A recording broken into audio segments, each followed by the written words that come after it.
I think you're gonna do it now. He still has fever?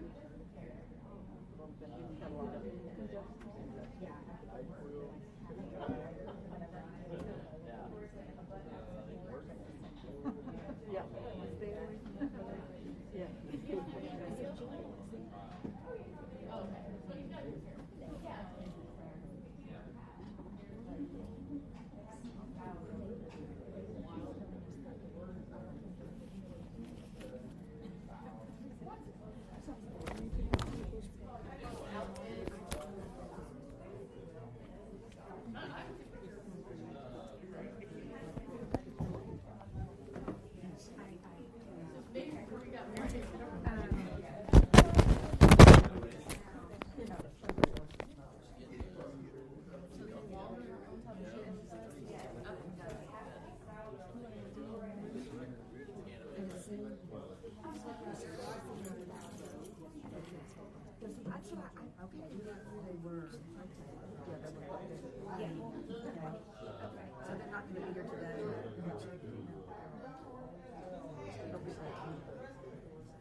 Yes, ma'am. Hey, buddy. How are you? Like 90 feet. Thank you. Okay. Feeling okay?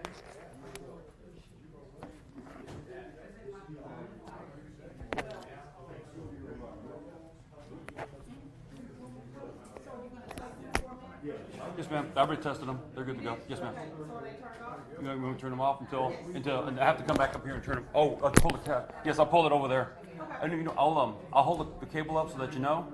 There's two cables. One keeps the camera on, and the other one is the feed. It's the skinny wire. I'll hold it up so that you know we're off. Okay. Thank you.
So thank you for standing for us, but we have to stand for you when you come in. So also, I wanted to say thank you for giving me that extra time this morning to get some things in order and some things in place, and to also let me get some coffee. So we are going to start off with the state where we left off yesterday. I believe it was still the state's case in chief. So Mr. Fitzmartin, if you would like to call your next witness, please. Thank you, Judge. We'll call Richard Flynn.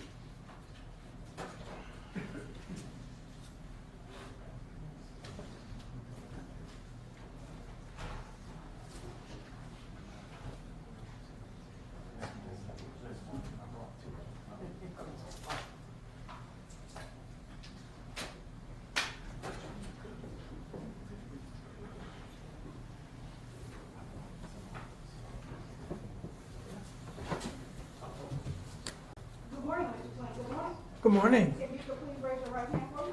Do you so solemnly swear affirm to tell the truth, the whole truth, and nothing but the truth, so help you God? I do. Thank you. Mr. Fitzmartin? Thank you, Judge. Good morning. Good morning. Can you please introduce yourself to the jury? Yes, my name is Richard Plank. And can you spell your last name? Yes, it's P as in Peter, L-I-N-C-K. And Mr. Flynn, you live here in the Dallas Metroplex area? Yes, I do. I live in Allen. Okay. And I want to direct your attention back to March of 2018. Did you have a mother living at Preston Place in Plank? Yes. What is your mother's name? My mother's name was Eleanor Plank. And has she since passed since this time? Yes, she passed in March 2021. Okay. Back on March 15th of 2018, did you have an occasion to visit your mom? Yes, I did. And did you visit her often? Yes, I visited her about 2 to 3 times a week. Okay. And on March 15th of 2018, what was your purpose of visiting her that morning? I was taking my mother to a doctor's appointment. And whereabout was her doctor's appointment? Her doctor's appointment was in Plano. Okay, so not too far away from the place. Yeah, it was like about 5-10 miles away. And do you recall about what time you went and picked her up? Yes, I initially picked her up at 10 a.m. And after the doctor's appointment, did you all have plans to do something else? Yes, after her appointment, we went to lunch. And so you picked her up at 10 a.m. At what time did you return? Returned at 12:30. So when you're picking her up, did you notice anything out of the ordinary or anything that caught your attention? Well, when I picked her up at 10 o'clock, I noticed that there was a car and an individual parked in the parking lot near her apartment to the left of it, and the individual was standing outside and just didn't appear to have anywhere to go, if you will, kind of like loitering. Just, but I didn't take too much notice. I mean, I noticed that, but it's not uncommon to have caregivers there or therapists. Okay. And so you go to your appointment, and then you come back, and did you notice anything when you came back? Yes, when I came back, I noticed the same individual in the same car, and it was in the exact same places at 10 o'clock. So that caught my attention. Okay. And so what building did your mom live in? She lived in Building 8. And that's the same. Did you know Mary Bartell? Yes, I did. I spoke with her at times. Okay. And so Mary Bartell also lived in that same building? Yes, she did. She lived on the first floor, and my mother lived on the second. And you know that Mary Bartell was attacked on March the 20th? Yes. I'm sorry, March the 19th. A few days later after you visiting your mom. Yes, I did. The individual, when you came back, did you see that same individual after dropping your mom off? Yes. And tell me what was happening at that time. Well, then at that time, I took my mother upstairs, and we had to use the elevator, and she was with a walker.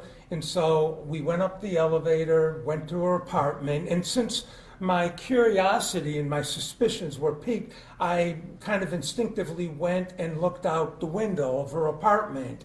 And then the individual moved the car over to Building 9 and did not get out. And then my suspicions, I was really concerned then.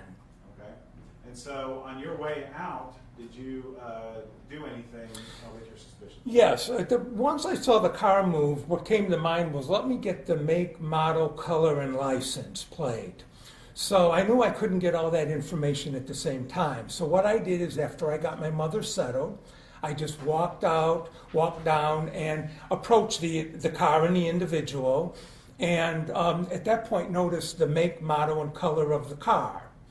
And then I asked the individual, could I be of assistance? And I don't know, the response was something similar, like, I'm here to see my father or something. And I, to be honest, really wasn't all that interested. I had gotten my initial information. So then I went back to my car and got in it, and then I decided I'm going to get the license plate number. So I drove past the car, noted that in my mind, and pulled past building 10, which was directly across from my mother's, and got out of sight.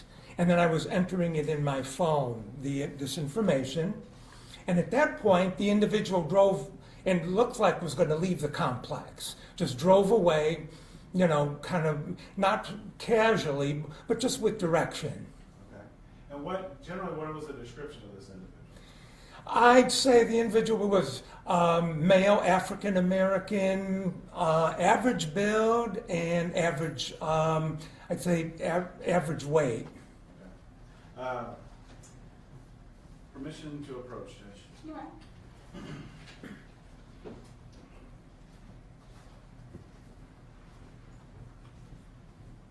I'm going to show you what's been marked as State's Exhibit number 64. Is that a diagram or a layout of the Preston Place Retirement Community? Yes, it is. And State's Exhibit number 63 and 64 are these pictures of the car that you saw that day? Yes, the car, yes. Okay. And it had a unique license plate of? KGM 1520. Okay. We'll offer State's Exhibit 63 and 62 and 64. Sorry, 62, 63, 64.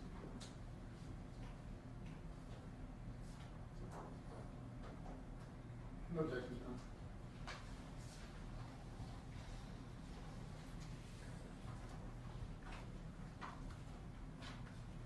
Did you take those over to the court reporter? Thank you.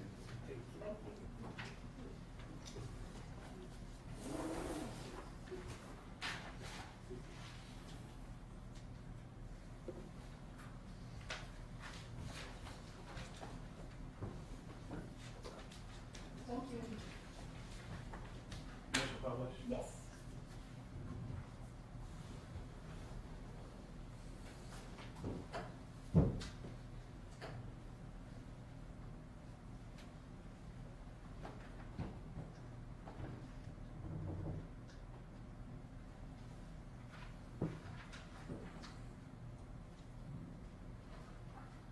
Okay, I'm going to show you what's marked as State's Exhibit number 64.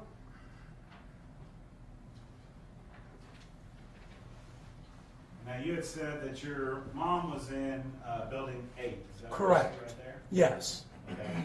And there's a garage here, but is this shaded area here, what are we looking at? That's a parking lot. Okay. And then you said there's building 9, is that right there? Correct. Okay. And so the individual was first parked closer to building 8?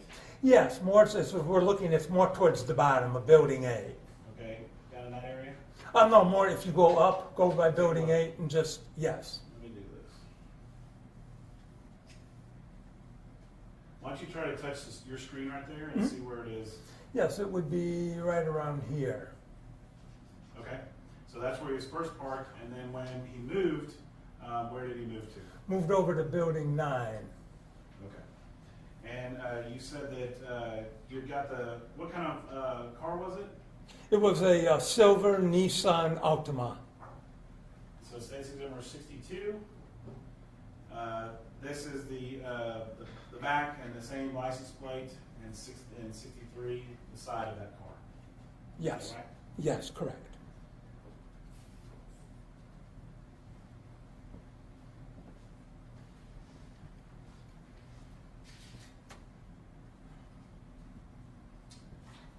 So on March 15th up here at 1500 Old Shepherd, that's where Preston Place is, right? Correct. That's where that Nissan Altima was. Yes.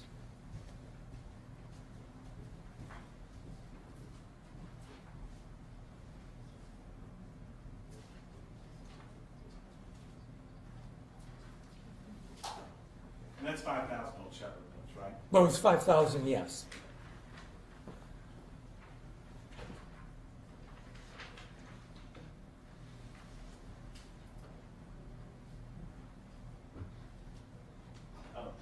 you got that information, the license plate, the make and the model, what did you do with that information? Then what I did is I went to the apartment complex to office, and I reported it to the people in the office. Okay. I'll pass it on, Mr. Judge. All right, thank you. Any questions, Mr. Warren? Just briefly, Mayor. Good morning, Mr. Plank. How are you? I'm great. How are you? I'm doing well. Thank you so much. My name is Kobe Moore. I just have a few questions for you, okay? Okay, sure. So, Mr. Plank, back on that day in March of 2018, so you picked up your mom early. You said about 9-ish? 10 o'clock. 10, okay. And we're gone for a couple hours. Let's see, 2.5 hours. Came back. You said before you left, you noticed this. I'm assuming what you're saying is what you identified as this silver Altima. Yeah. And an individual sitting in that vehicle. Is that correct? Yeah, standing outside. Okay. How was that person dressed? Do you recall? I'd say business casual. Okay. Like slacks and a button down.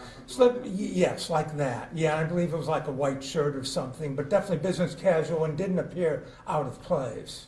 And how far away were you from him? This vehicle? Oh, I'd say like maybe 50 feet or so. You stated that your mom, she resided in building 8, is that correct? Correct, yes. Apartment 821.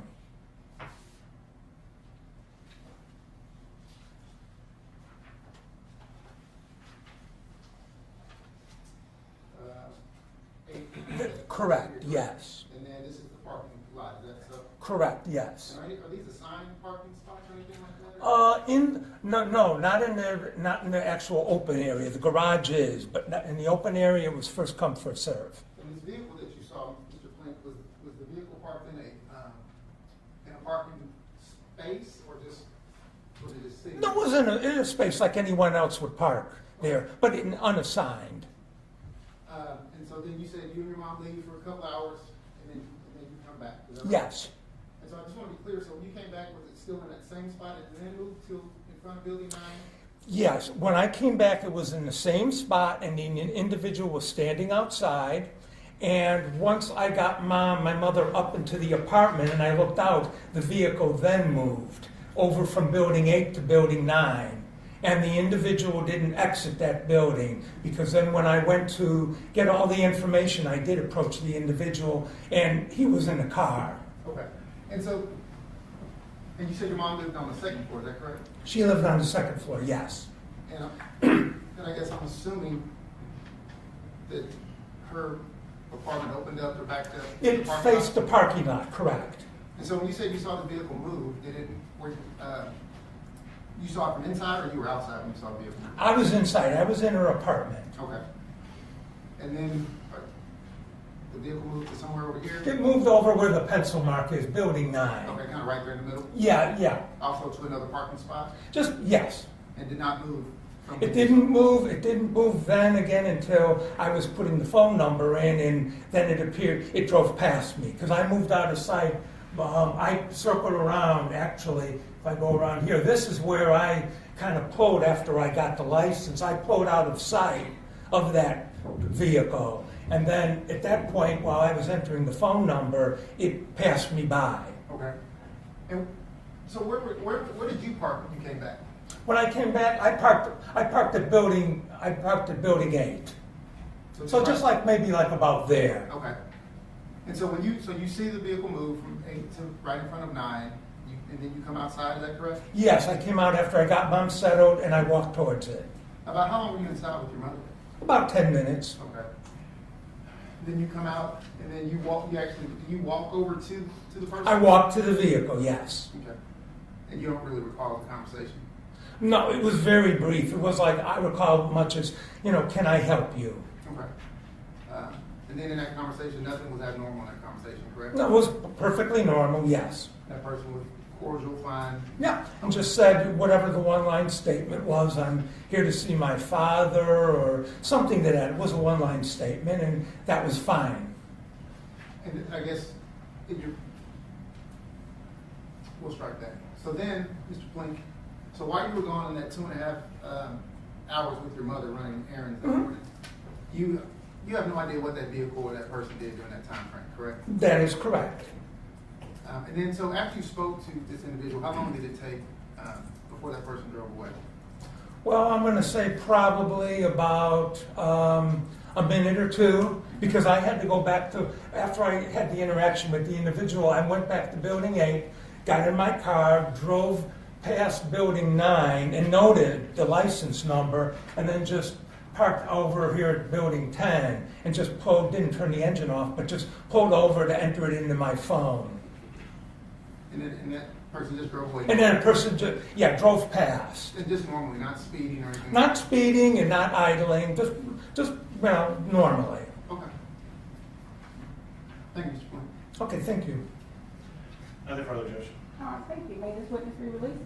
Yes, Judge. No objection, John. All right, you may step down. Okay, thank you.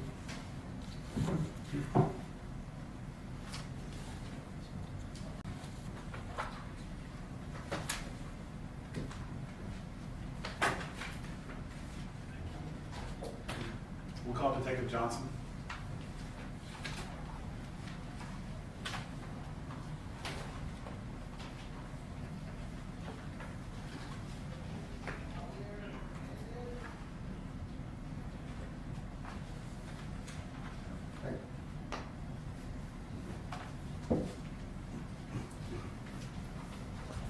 Good morning. Morning, ma'am. Could you raise your right hand for me? Do you still solemnly swear affirm to tell the truth, the whole truth, and nothing but the truth to help you God? Yes, ma'am. All right, thank you. Thank you. And you're welcome to testify with or without your mask. Thank you, whatever ma'am. your comfort level, okay? You may proceed, Mr. Martin. Thank you, Judge. Morning, Detective. Morning, Can you sir. please introduce yourself to the jury? My name is George Johnson. I'm a detective with the Plano Police Department. How long have you been with the Plano Police Department? Over 22 years. And what is your current assignment? I work in our Plano Police Department's intelligence unit. And what do you do there in the intelligence unit? So we're part of a martial task force, so we're dealing with arrested fugitives. We're also disseminating information. We deal with prostitution, gangs, and gambling operations. I'm going to direct your attention back to March of 2018. Did you have an occasion to work with other detectives in the Plano Police Department in the search for and apprehension of Billy Chemirmir? Yes, sir. Okay. Back on, let's go with March 19th. Were you given a license plate number of KGM 1520? Yes, sir. And was that from one of the other detectives, Detective Turbiarte at the Plano Police Department? Yes, sir. And so he had received that information from Preston Place, and you all were working on trying to locate that car. Yes, sir. What was the first thing that you discovered when doing your, how would you go about looking for the owner, looking for someone like that? When you just have a license plate? I began researching on various databases that are paid databases through the police department, like Accurate, TLO, Learn. When I ran the registration on the vehicle, it did return to a Tom Ogden, O-N-D-E-N-G. His registration on his address, driver's license, was 7220 McAllen Boulevard. But I also found that he had a total of 3 vehicles registered to him. So when I started running the target vehicle, that silver Nissan Altima, in a system called Learn, which is a license plate reader, and those are commonly found on tow trucks, police vehicles, I started finding that the Nissan Altima was not hitting at Tom Ogden's apartment complex. Let me stop you there. So, Yes, sir. So you first the registration comes back to this Tom Ogden guy, right? Yes, sir. Okay. And then you get the address for Tom. Yes, sir. And you also find that there's 2 other cars that are registered to Tom. Yes, sir. And in looking at the 3 cars, and you can see through this system where their license plate hits in often. Yes, sir. The 2 license plates, not the Altima, were hitting at the same location that Tom lived, or close to. No, sir. One of them was hitting at his address. The other one was hitting at another subject's address. Okay. So, but this Altima was not hitting at Tom Ogden's address. Correct. And so, based on that, what address do you remember? What address that Mr. Chemirmir lived at? At 4500 Pear Ridge, and that's where that Nissan Altima was hitting on Learn between January and March of 2018. All right. And so now that you have a name, or did you do any check for DVD for any reports associated with, or place agency associated with this car, that address? Yes, sir. When I saw that the Nissan Altima was not hitting at Tom's Ongdam's address, I sent that license plate to Dallas Fusion Center and got a Dallas report recording that license plate. What is the Dallas Fusion Center? It's a Dallas Police Department intelligence detectives that are able to send out reports and share reports to other police departments. So it's kind of a mirror image of what you do up in Plano. They do it here in Dallas as well. That type of stuff. We're more operational, from my understanding. More what?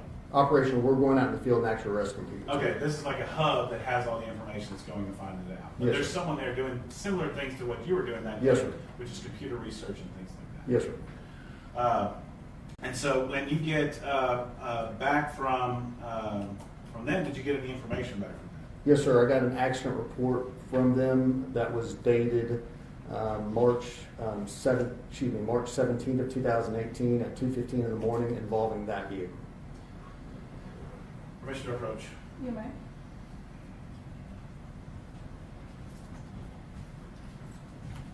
going to show you what's marked as State's Exhibit number 65. Is that a copy of the accident report that you got? Yes, sir. We'll offer State's Exhibit number 65.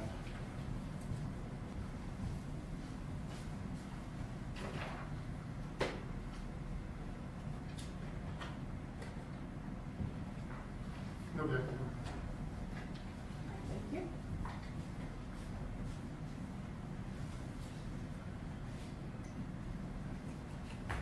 Warrant number 65 will be admitted. Commissioner Polish? Yes.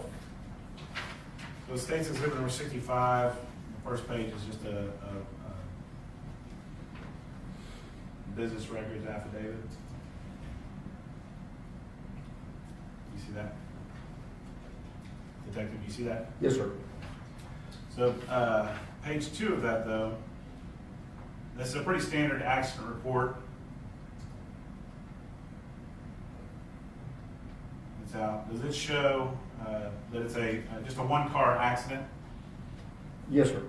And that the driver that gives a name to the driver of that Altima, they're being spelled Billy Chemirmir. Chemirmir? Yes, sir. Okay, we know that to be a misspelling. Yes, sir. Okay, but it gives you a name nonetheless at that point in time. Yes, sir. All right. Now, once you have that name, what do you do at that point in time? Begin research on Billy Chemirmir. And what did you learn in your research of Billy Chemirmir about his location?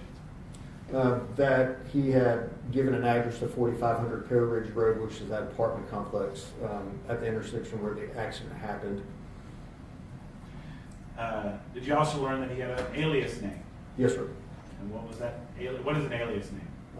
Just another name that a person has used. And do you recall what that name was? Yes, sir. It's Benjamin Koitaba. That's Koitaba. Did you also learn a phone number for Mr. Chemirmir? Yes, sir. When you learn a phone number for an individual, what are you able to do with that phone number? If we have probable cause to not only get records, we can also get a GPS ping for the phone. Tell me what that is. So in this case, Detective Benzik, another detective I work with, obtained a search warrant to get a location for the phone. It's based on the GPS locations, the tower hits.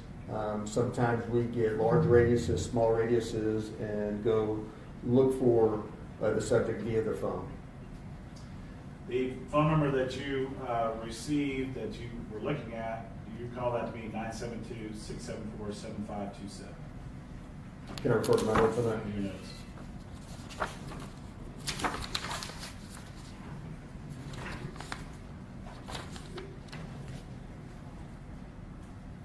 972-674-7527, yes, sir. Now, in your research of Mr. Chemirmir, did you also determine that there was a warrant out for his arrest? Yes, sir. Commissioner, approach. You might.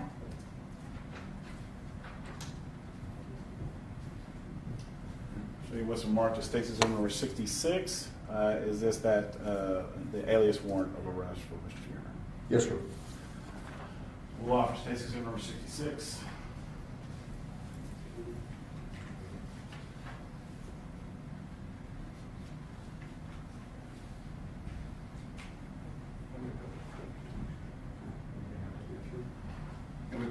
Yes.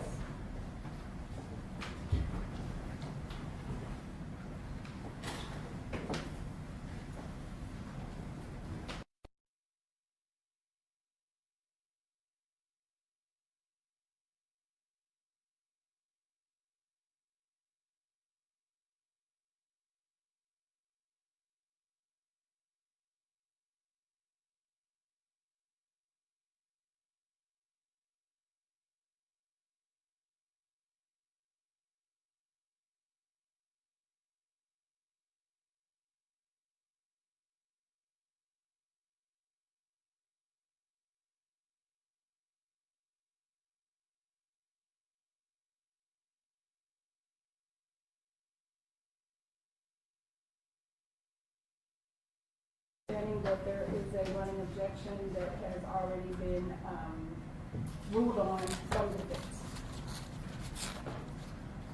May I approach, Judge? You might.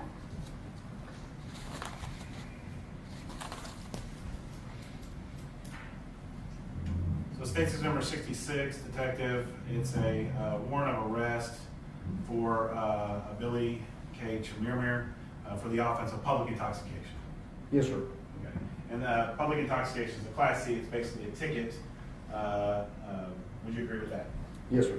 Nonetheless, it gives you the authority to arrest someone if you have a confirmed warrant for arrest like that. Yes, sir. So at this point in time, you have a name, you have a phone number, you have an address, you have a reason to make contact with him. What is it the next thing that you and the Plano Police Department start to do? I began research on him. It was Monday the 19th. We got up real early on the 20th and started devising a plan to arrest him. I began a briefing sheet which included pictures of him, associates, possible vehicles. We had various detectives in our department go up to different locations about any possible location we could find for him. But most of our detectives had up surveillance at 4500 Pear Ridge in Dallas, Texas. When you're off hunting someone like this, I mean, you're going to go to the known areas where you think that he most likely will visit. Yes, sir. And so one of the known areas is that 4500 Pier Ridge, and it's on all these maps, but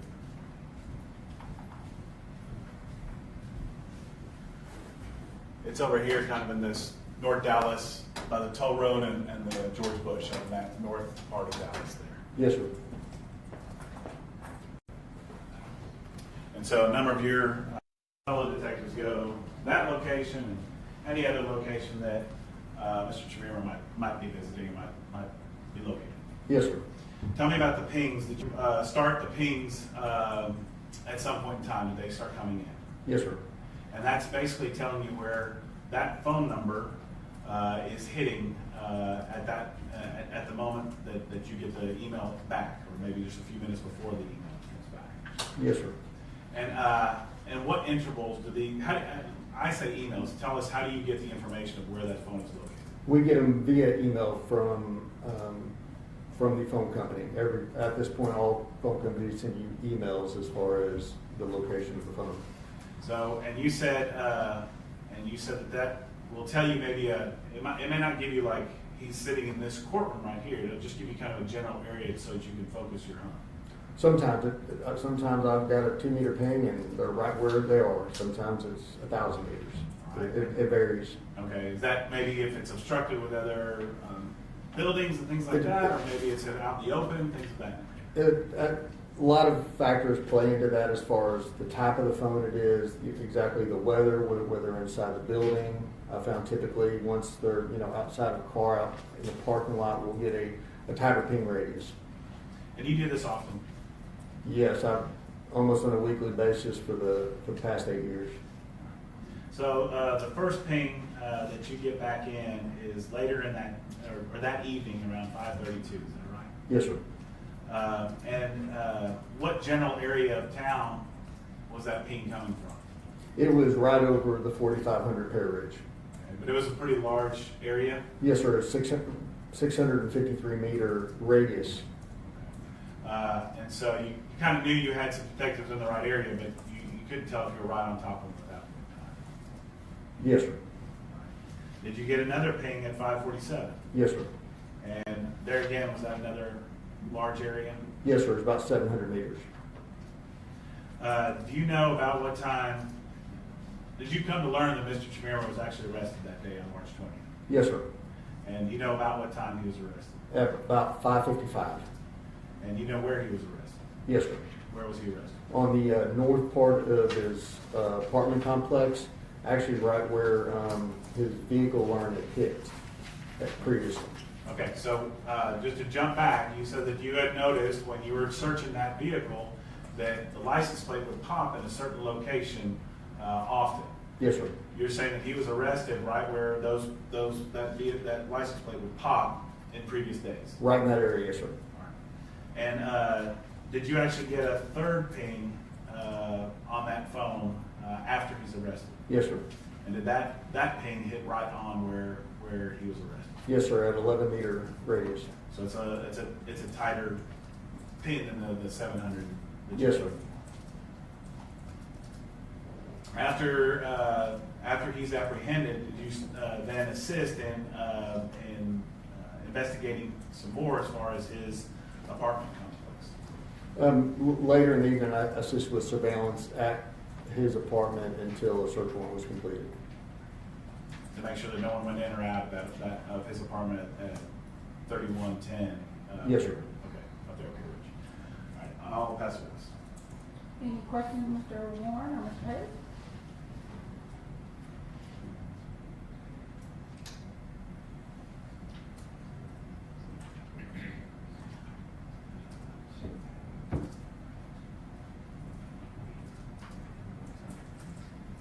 I don't really have any questions, sir. All right, thank you. Ms. Witness, you released? Yes, sir. Judge, I would just have them on reserve, that's all. Okay, all right. So your release subject to recall. Make sure that we have all of your good contact information just in case the defense wants to call you at a later time, okay? Yes, ma'am. Thank you, Thank Judge. you. You may step down. Thank you, ma'am. We'll call Detective Knight. Okay.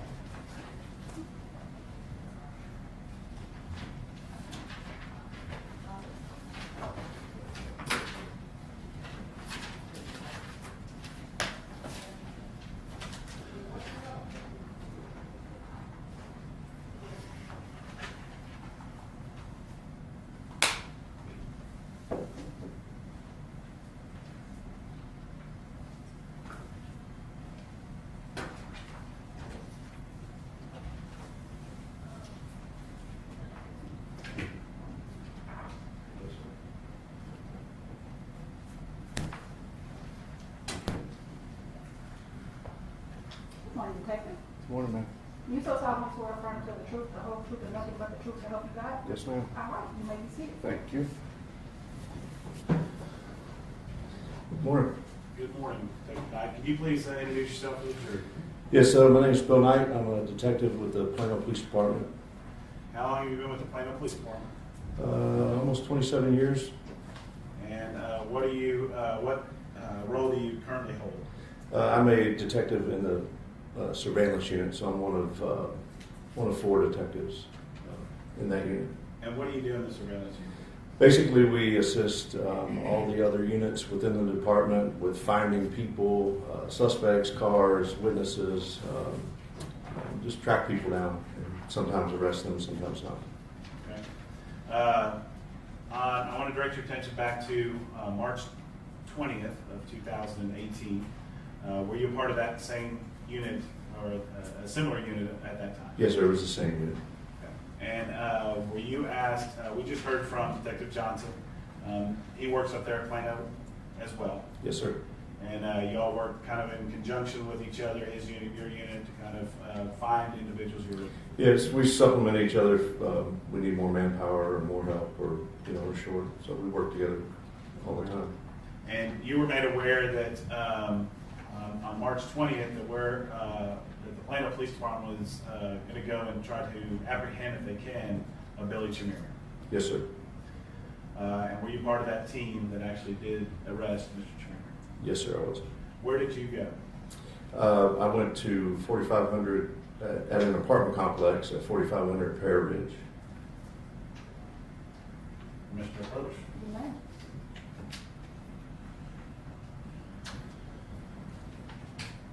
I'll show you what's marked as State's Exhibit number 67. Is this a layout of that apartment complex? Yes, sir.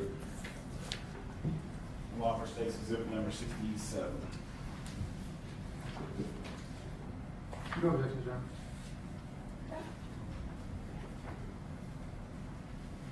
Stake 67 will be admitted.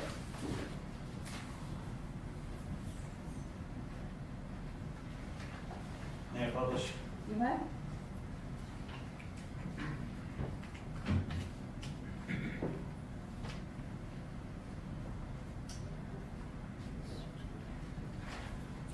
Judge, this time I'd like to publish State's Exhibit number 317. Okay, 317 has been pre-admitted. You may publish. All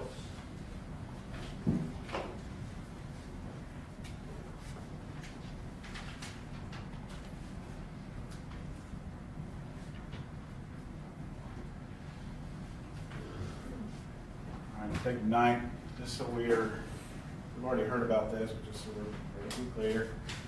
4500 Pier Ridge. This is up in kind of the corner of Dallas North Toll Road and the George Bush. Yes, sir. And that's the location that you and your team went to go survey. Yes, sir.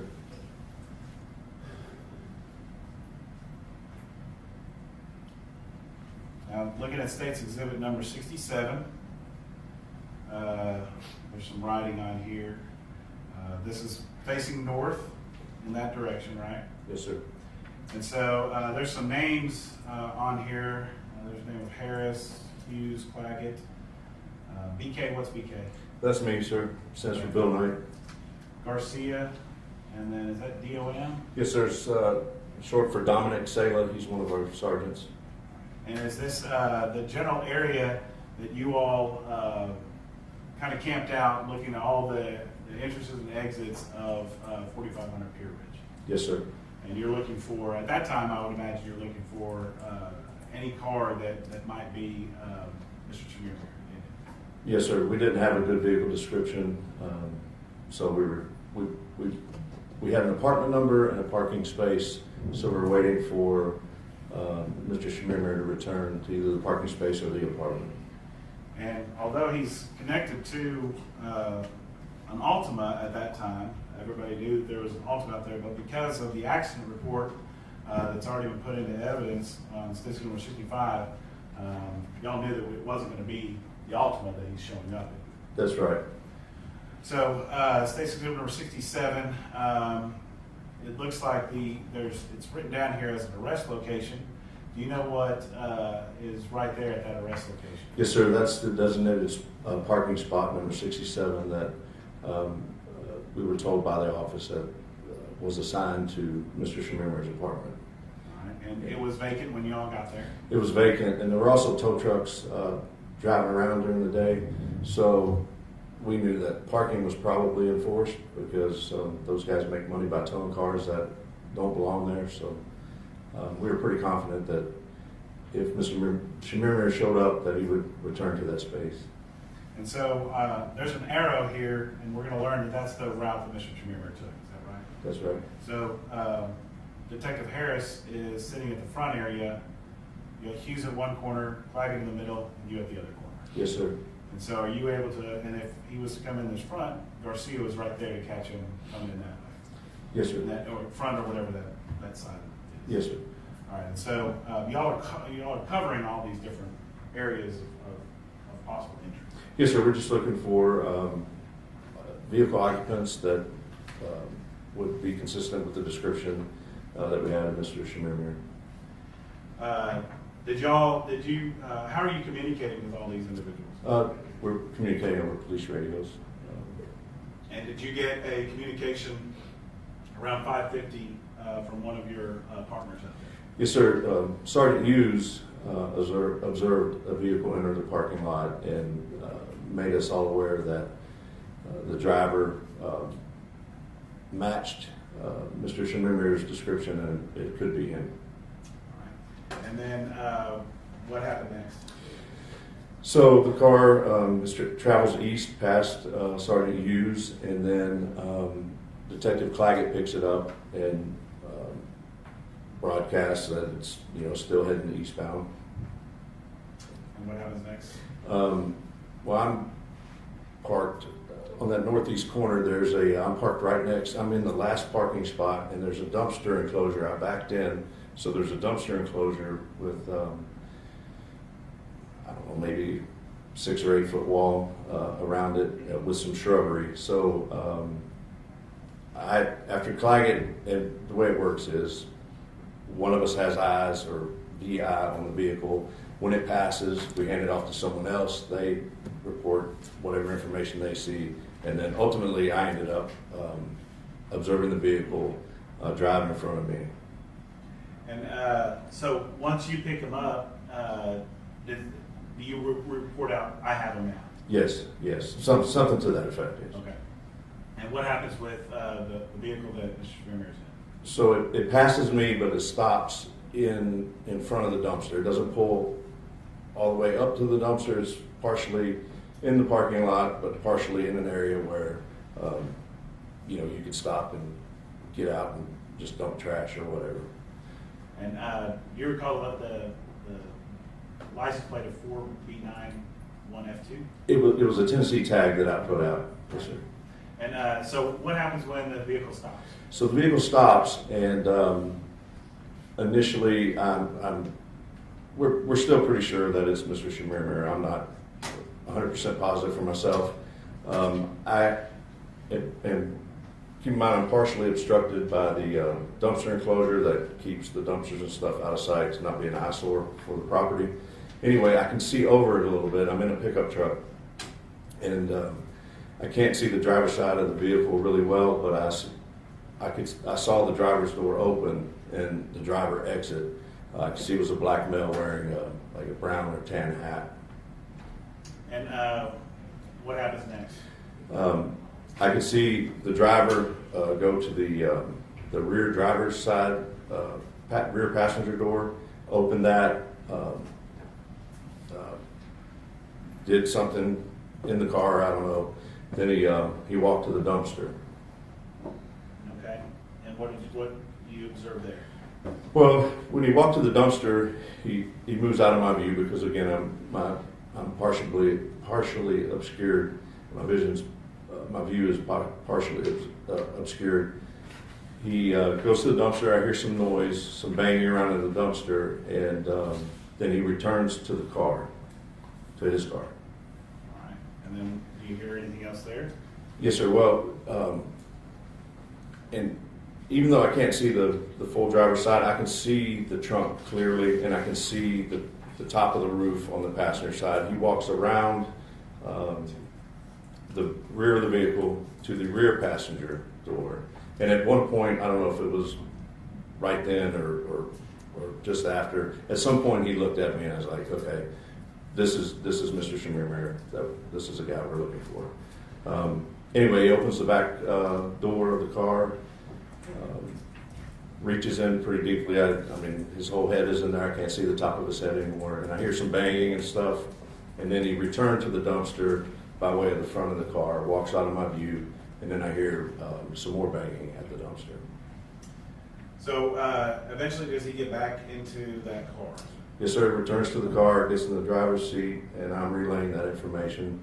Okay, he's doors shut, brake lights are off, and he turned around and started heading back westbound, the direction he came from. And then, what do you hear next over the radio? So, and Claggett already knew this, but I told him he's headed back to you guys, and then Claggett had the eye, so to speak, so he's reporting what he sees at that point. And does that car park? Yes, ultimately parked in space number 67. And what do you do at that time? We converged on the vehicle to initiate an arrest. And as the car is parked, where do you go? I go to the passenger front door, And- passenger side front door. Okay, and is Mr. Chemirmir in that car? Yes, sir. In the Yes, driver's seat. Do you see him in the courtroom today? Yes, sir. Can you point at him, describe an article? He has a yellow notepad in front of him, dark gray jacket, wearing a clear face shield, tie, white shirt, black male. Let the record reflect the witness to identify the defendant. Okay, the record will so reflect. So you get up to the passenger side, and what do you do? Well, Detective Claggett and Sergeant Hughes are on the driver's side, and keep in mind we're clearly marked up. We wear plain clothes, but we have plate carriers or these vests that have pouches, pockets for all of our gear. It says police on it. I have a cloth badge velcroed on there. So we're yelling that, all of us are yelling that, sorry, we're the police. Claggett's ordering him to get out of the car, but he's not complying. It wasn't complying. And so you have to put hands on him to get him out? Yes, Claggett opened the driver's door and was trying to get him out. He couldn't, so I actually climbed in the front passenger seat and started pushing Mr. Chemirmir out to Hughes and Claggett. And then is it Claggett's job to actually put handcuffs on him, or someone has? Yes, well, they got hands on him, but he still wouldn't go to the ground, so they could cuff him. So I went over there and helped. Ultimately, we got him on the ground and got him handcuffed. And did he have some items in his hands as he's getting out? Yes, actually, when I got to the passenger front window, I could see that he was holding a baggie, clear plastic baggie, had a large stack of currency in it, and some jewelry. So after he's arrested, did you go back to the dumpster? Yes, we're very concerned about where the items in the plastic baggies came from. So yes, we went and checked the dumpster. And did you find some stuff in the dumpster? Yes, when I walked to the dumpster opening, I could see in plain view a very large red jewelry box, and it was pretty fancy. It had ornate Asian decorations on it and stuff. It was actually a pretty jewelry box. It had some kind of metallic copper color hinges and whatnot. So that was laying in the dumpster on top of all the trash. Did you take some pictures of the things that you saw? Yes, sir. Commissioner Pope Judge. You may. I'll show you what's been marked as State's Exhibits 122, 123, 124, 125, 126, 127, 128, 129, and 130. Yes, sir. Are those all items that you took pictures of and saw out there that day? Yes, sir. We'll offer 122 to 130.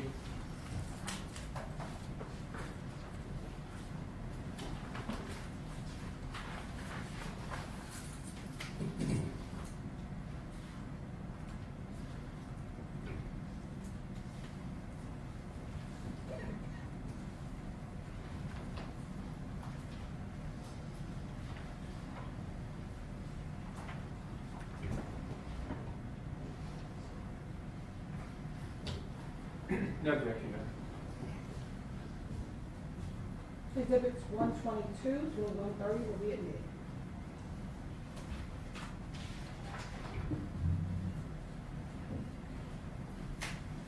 Mr. Polish? You may.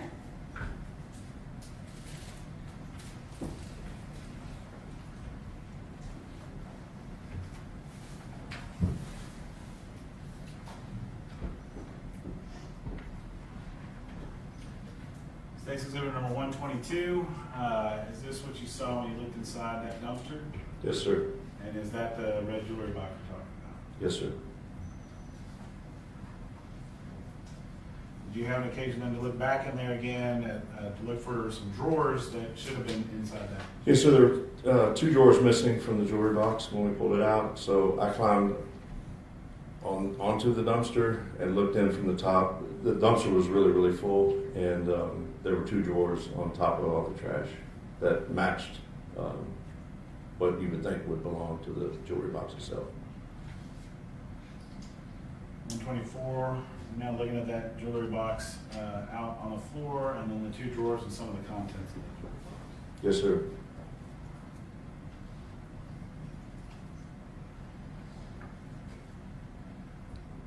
Of that jewelry box as it was taken out and put down on the ground that day.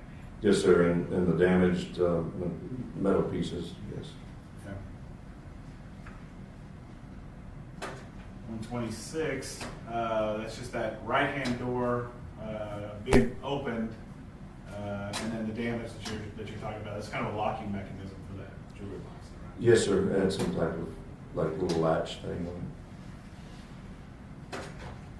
And 127, when you open the doors and look inside and pull out, we can see different jewelry boxes inside the jewelry box. Yes, cardboard boxes that are empty, which is unusual. People usually don't save boxes.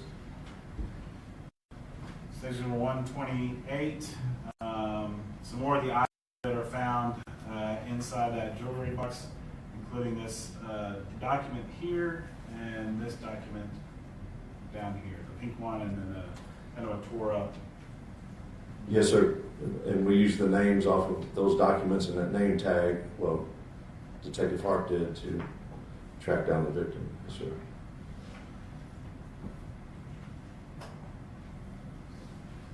Station number 129.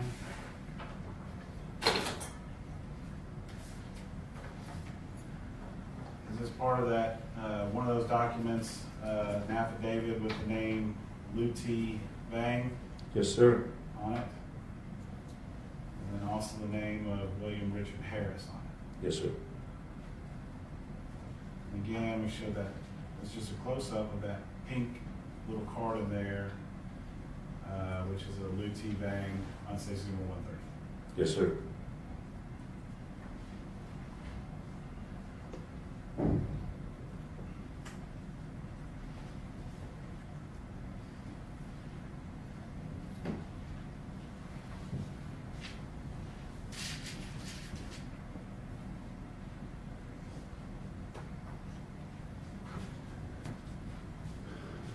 So up here at Pier Ridge, we have the jewelry box.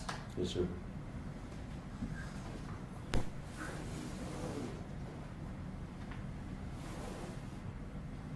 And the pink card that says Lou T. Bang. Yes, sir.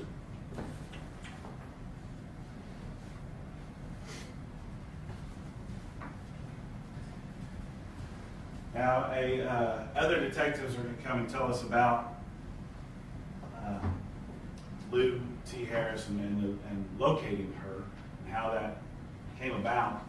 But did you have an occasion to go to an address at 6609 Warm Breeze?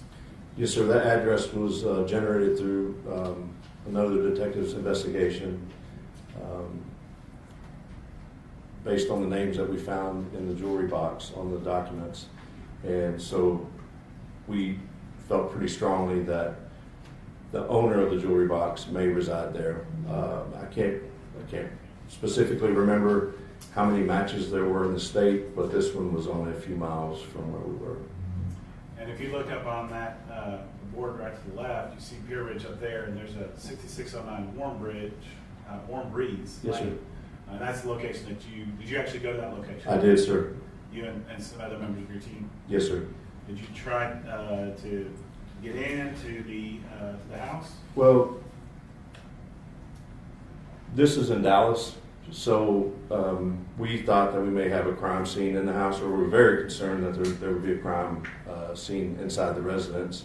So Sergeant Hughes and Detective Harp went and met with officers and supervisors from the Dallas Police Department. So I stood by in the back, just making sure that nothing was messed with. And we waited for the Dallas Police Department to actually come and make entry into the residence. Just like you would want to do stuff in your city, you're going to let them do stuff in Yes, and since there's a potential crime scene inside, they would be the ones who investigate that since it's within their jurisdiction. Later, when entry is made into Warm Breeze, and we'll hear about that, there were some keys that were also found up in at Pier Ridge at the arrest. Yes, sir. When we arrested Mr. Chemirmir and got him out of the car, I noticed there was a set of keys with a red key tag type thing in the cup holder between the two front seats. There was another set of keys as well, and I was talking to one of the Dallas homicide detectives after they located the deceased about things that we found and stuff, and I said, well, I informed him that there were keys found with Mr. Chemirmir, and he requested that we get the keys to the Warm Breeze address. And were those keys brought down to the Warm Breeze address? Yes, sir. I contacted Detective Garcia. He brought them to us. And was it determined that those keys actually unlocked the doors to Warm Breeze? We gave the keys to the Dallas detective, and he informed us a short time later that the keys did open the door, unlock the door. Commissioner Approach. You may.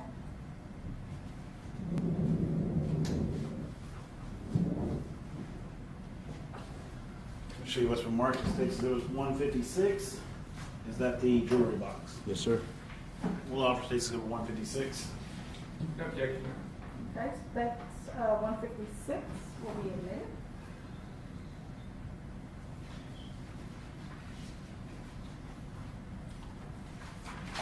Commissioner Publishman. You may.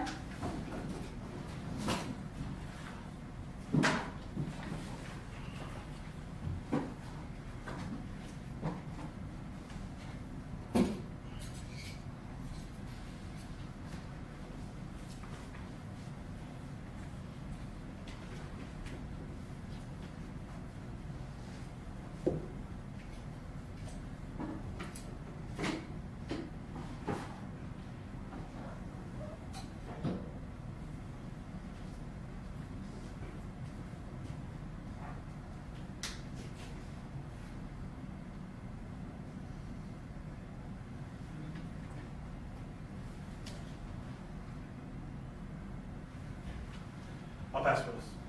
All right, Mr. Warren, Mr. Hayes. Thank you, Art.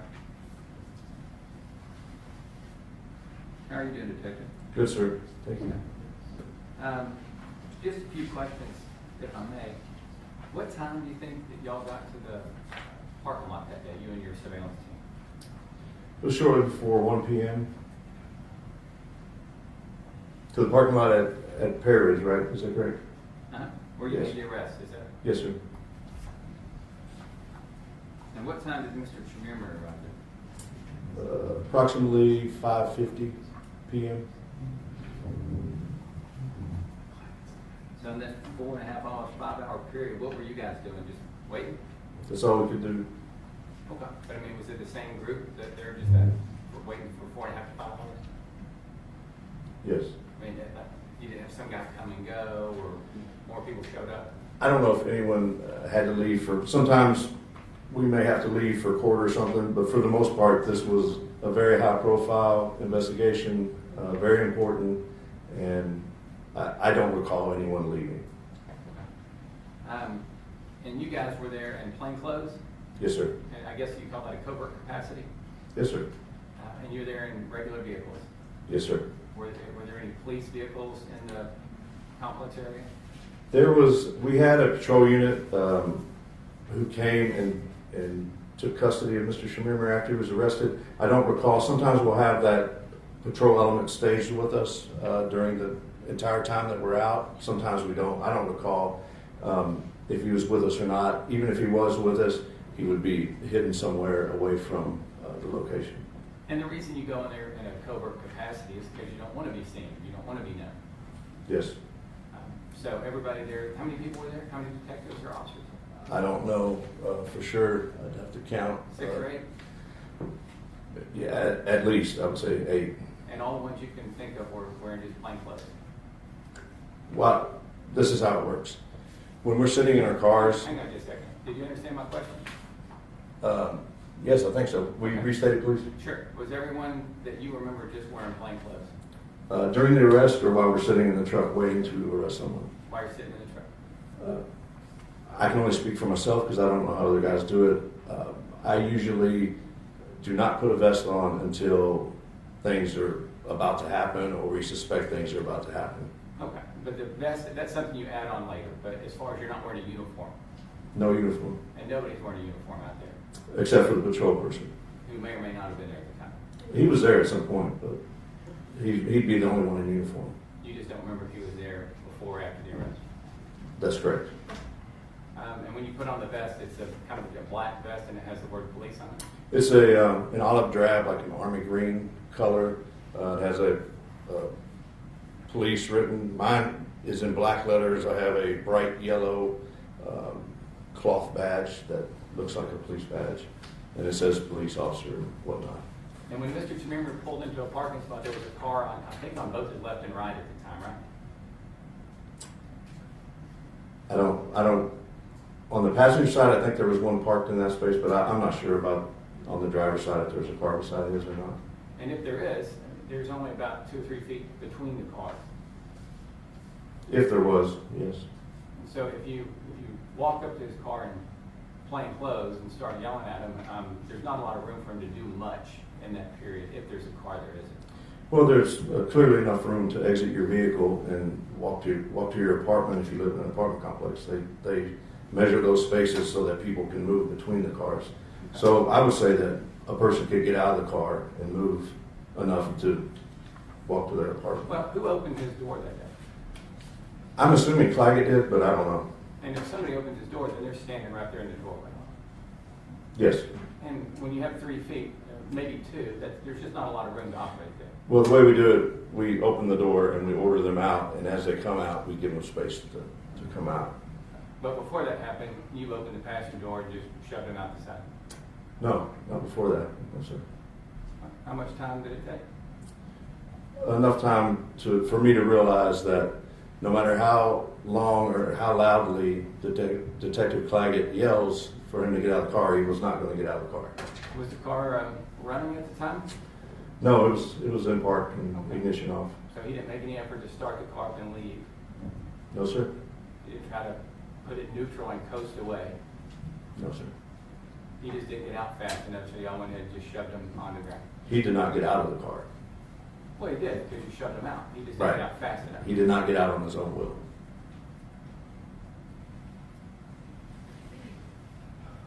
Before y'all shoved him out and put him on the ground, he had been out of the car because you believe he walked to the dumpster. Well, it depends if you're talking about the time he spent at the dumpster or the time we spent with him at the arrest location. Because at the dumpster, clearly, as I stated, he got out of the car and walked to the dumpster. But you heard my question. Prior to y'all putting him under arrest, he had been out of the car because in your testimony, he walked to the dumpster. He had been out of the car, yes. Okay. I mean, after he parked and before y'all arrested him, he'd gotten out of the car. He'd just gotten back in. Yes. And what did he take to the dumpster? I don't know what he took. My view was obscured by the dumpster enclosure and the landscaping, the bushes, shrubbery, whatnot. Okay. How many trips did he make to the dumpster? At least 2. Could have been 3? It could have been, but I know for sure 2. Okay. Because you saw 2 or you remember 2? I saw 2 and I remember 2. Okay.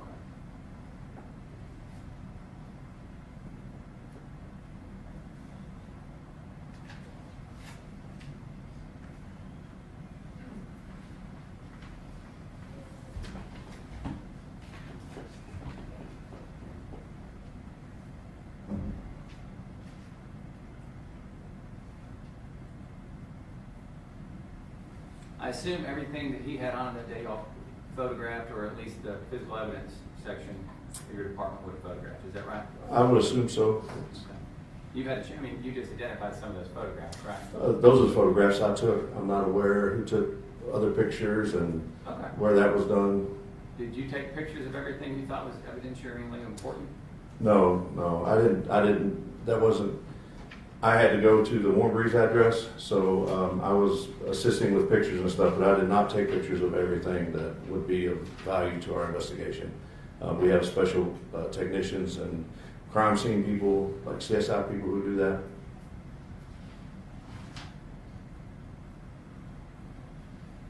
This may seem like a silly question, but how did you decide what to take pictures of? Well, time was of the essence because we believed we had another victim.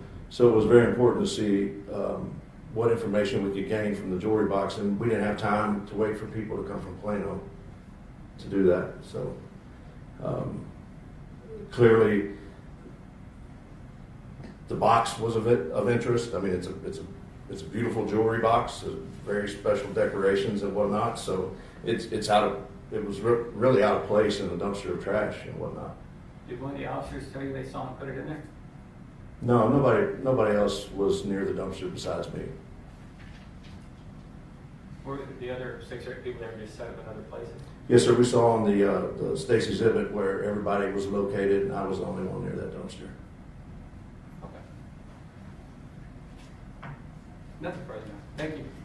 All right. Any further questions, Mr. Clark? There you go. All right, may this officer step down, may he be released? Yes, sir. All right, thank you. Thank you, ma'am.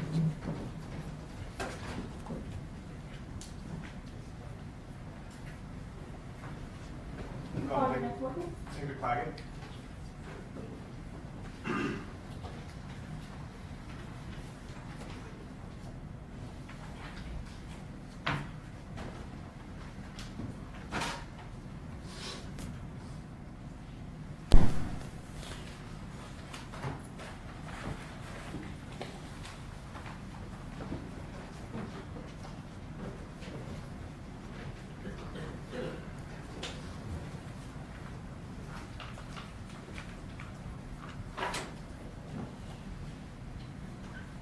Please raise your right hand for me. Do you so solemnly swear affirm to the truth, the whole truth, and nothing but the truth to help you God? I do. All right, you can be seated. And you're welcome to testify with or without the mask, whatever you're comfortable. Thank you. You're welcome. Mr. Martin? Thank you, Judge. Can you please introduce yourself to the jury? My name is Joe Claggett. And how are you employed? I'm a detective with the Plano Police Department. How long have you been with the Plano Police Department? 25 years.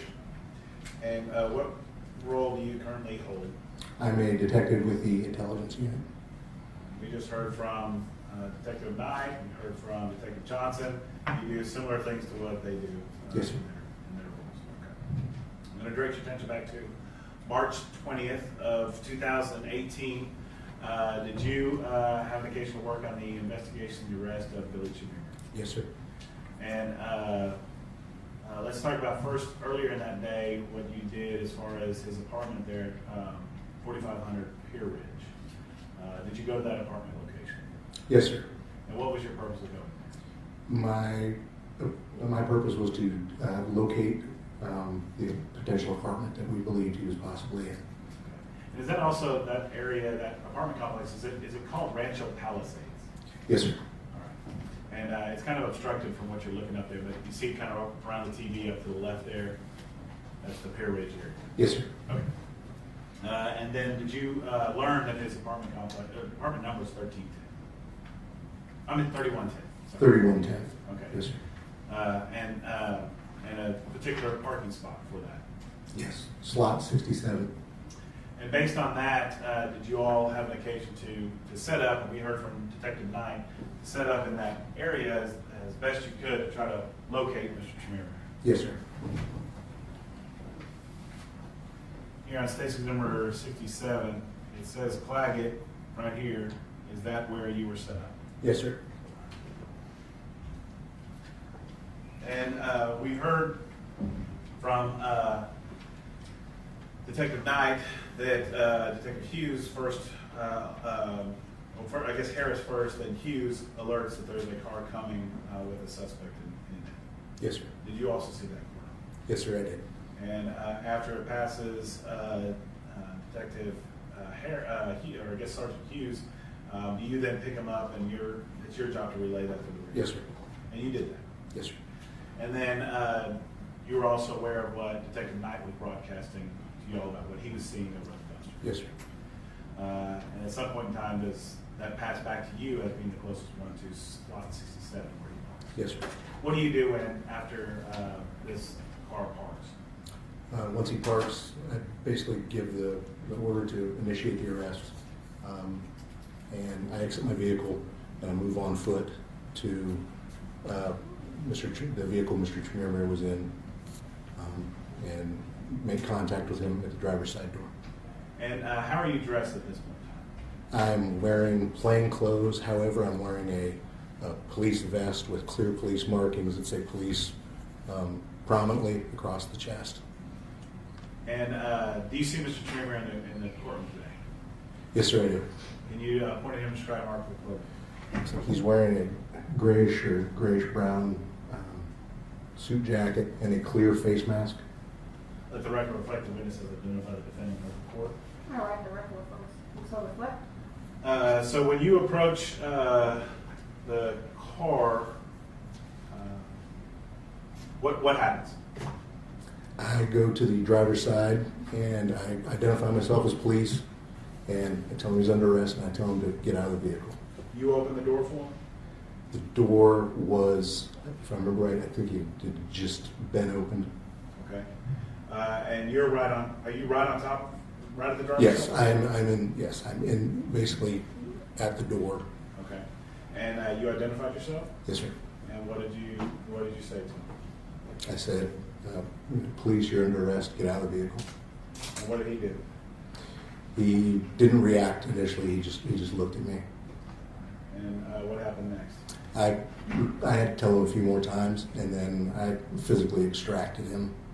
Was there room for him to actually get out of the car if you're standing right there? Yeah, if he would have begun to step out, I would have just stepped back. Okay. But he never even makes a move. Is he just staring at you? Yes, sir. Does he say anything to you? No.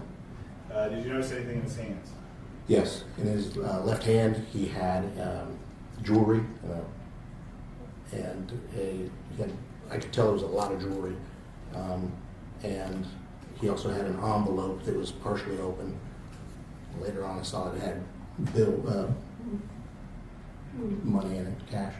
Okay. And so as he's sitting there, not even moving or budging, did you have to put hands on him to get him out of the car? I did. Yes, sir. And we also heard from Detective Knight that he got in from the other side to push Yes. to push him out. Were you all able to finally get him out and get him down on the ground and get him arrested? Yes, sir. The items that were in his hand, do you know what happened with those? I don't remember who put them on. I think they put them on the trunk of the vehicle. Okay. After you get him out, get him down, and the arrest is made, do other people then take over the dealings with Mr. Chemirmir? Yes, sir. All right. And then where did you go after that? I, after being there for, I can't remember roughly how long we were there, but then we moved to another location. 6609 Warm It was on Warm Breeze, yes, sir. Okay. Commissioner Approach? Yes.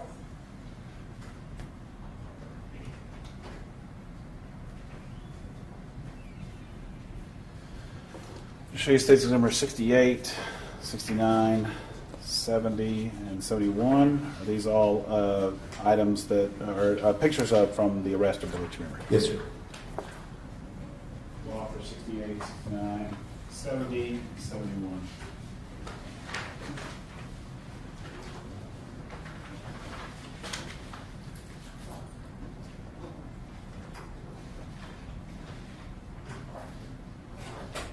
You object? All right. States exhibits 68, 69, 70, and 71 will be. Commissioner Publish? You may.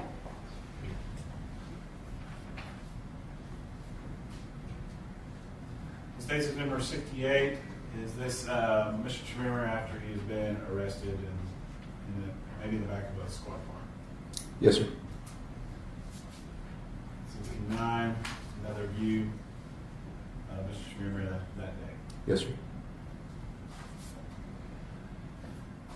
State's Exhibit number 70, is this the vehicle that Mr. Chemirmir was driving that day as you saw him approach you first, drive past you, come back in the car? Yes, sir. And we see it has Tennessee license plates with 4B9, 1F2. Yes. And so you would have been over here on this left side, as we're looking at the picture, on the driver's side. Correct. And then Detective Knight would have been over here on the passenger side. That's correct.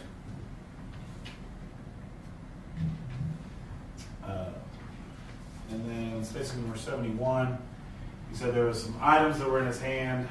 We can see in statement number 70 that on the trunk of the car, there's some items there, and that those are a close-up of that in statement number 70. Yes, sir.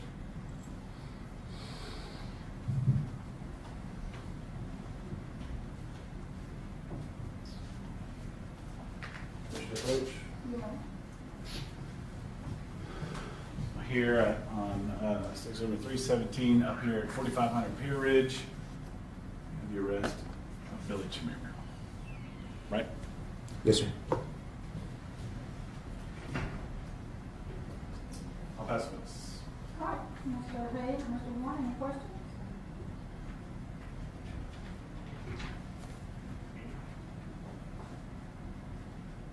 No question. All right, thank you. May this witness step down? Yes, Yes, sir. no, Judge. All right, thank you. may Thank step you. down. Well, ladies and gentlemen, I think we'll take our morning break and then go on to the here. All right.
All right, you can all be seated. Mr. Fitzmartin, I believe we left off with you about to call your next witness. Yes, Judge, we'll call Detective Garcia.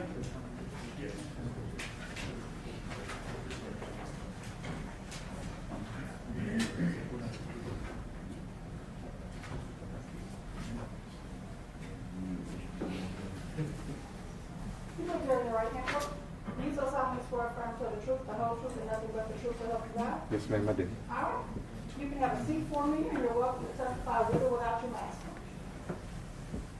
Mr. Fitzmartin, you may proceed. Thank you, Judge. Can you please introduce yourself to the jury?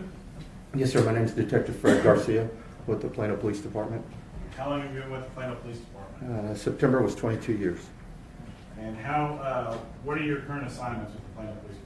I am currently assigned as a technology officer for the department. My primary responsibility being towards the criminal investigation division. And what type of stuff do you do there? I do a wide range of jobs. I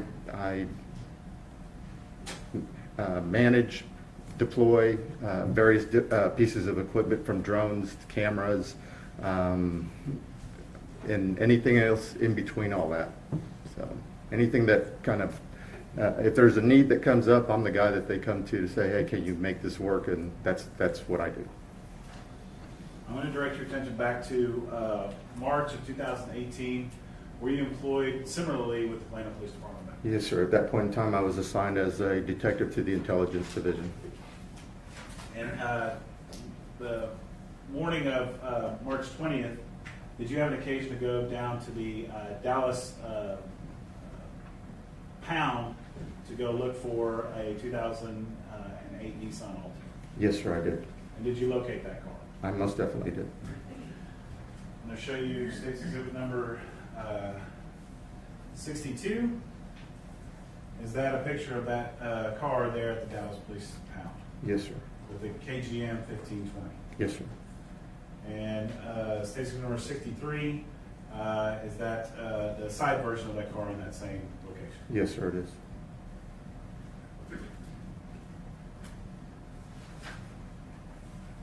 Now, did you know that Nissan Altima, the KGM 1520, was associated with Billy Chemirmir? Yes, sir, we did.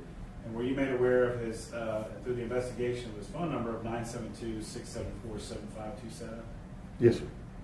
And you knew that his location was 4500 Pier Ridge? That is correct, yes, sir.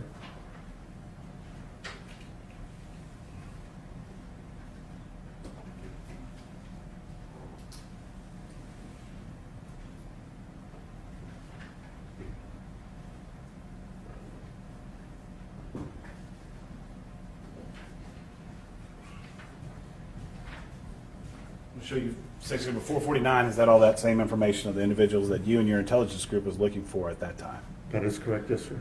We'll offer section number 449. Summation of investigation. No objection, Your Honor. And that's exhibit 449? 449. All right. State's exhibit 449 will be admitted.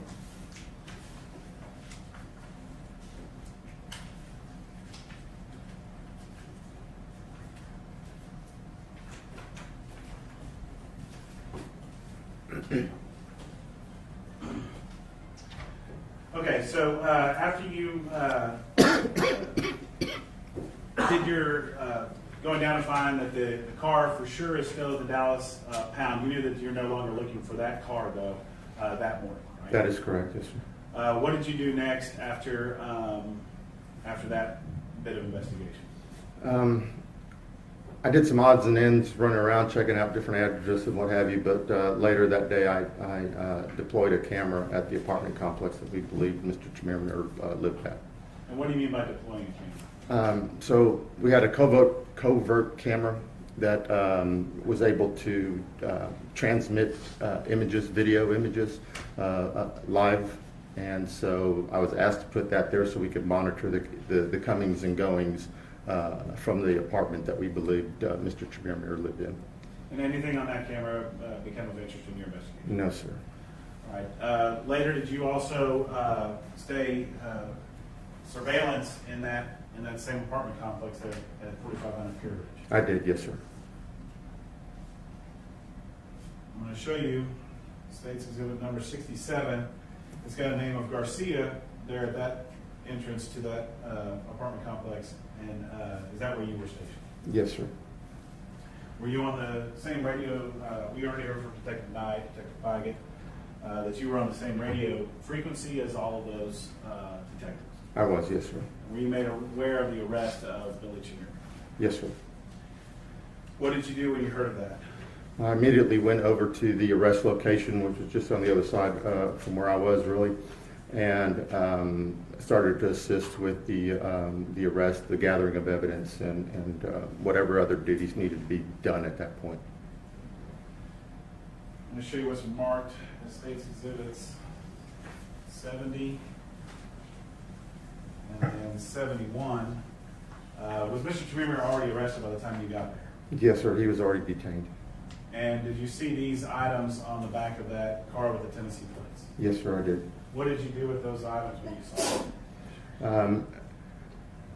My immediate thought was to go ahead and secure this evidence, and so I took a plastic Walmart bag that I found inside the vehicle and put all of that into the bag so that it would be safe and so the money wouldn't fly away and what have you. So. And then what did you do next? Right after this, I assisted Detective Knight, Detective Harwell with the recovery of a jewelry box that we found in a dumpster. All right, and if you'll look down at State's Exhibit number right here, this red jewelry box. Yes, sir. Do you see this down here? Yep, I see. State's Exhibit 156. That's the red jewelry box. Yes, sir. All right, and it was in the dumpster. Yes, sir, it was. And did you assist in actually taking that out of the dumpster? I did, yes, sir.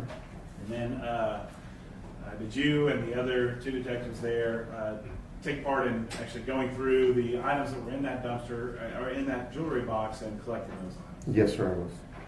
And then the items that were on the back of the car, did you eventually turn all of these items, the things that you had collected out there, over to another detective? Yes, sir, I did.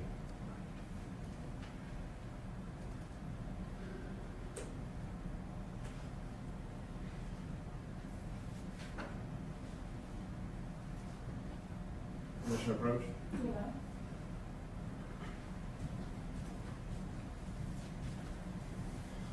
I'll show you what's been marked as State's Exhibit 73 to 121. Are those pictures of items that you collected or found out there at the scene? Yes, sir. And you've looked at those pictures before. I have, yes, sir.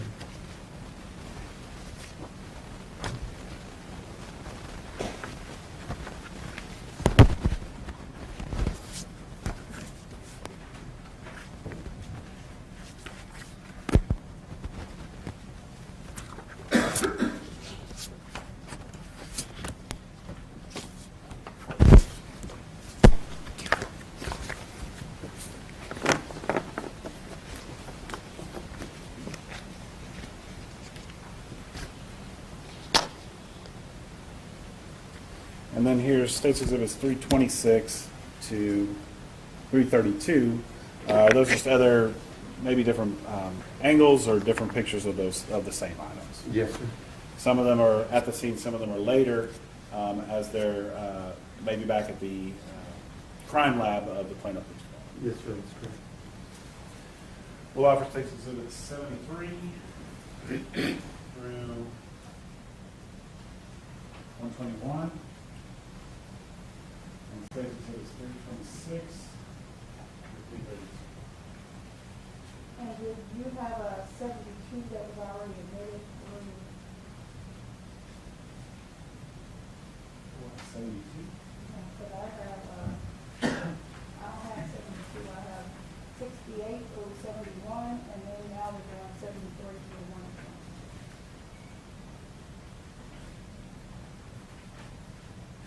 I have not offered that. Okay, that's what I have to.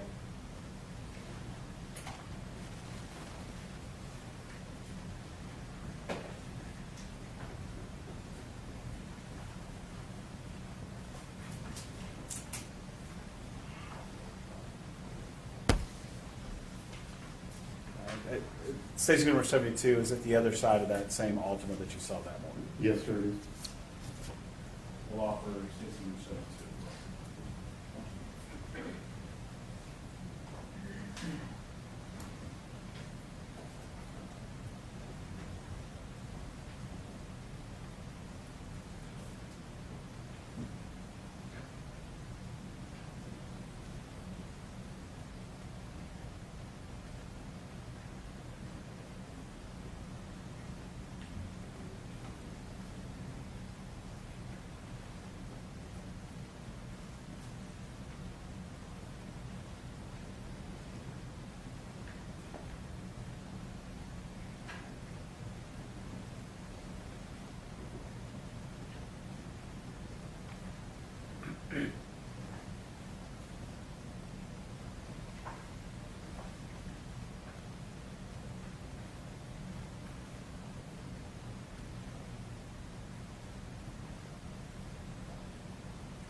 No objection, Your Honor.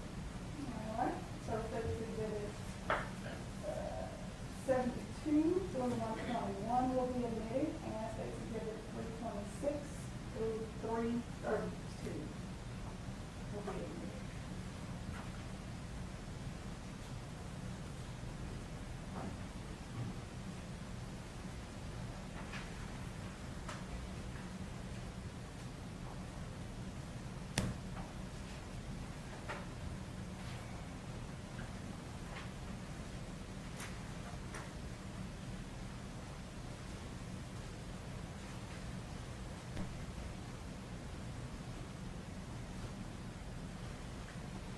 Permission to publish it? You may.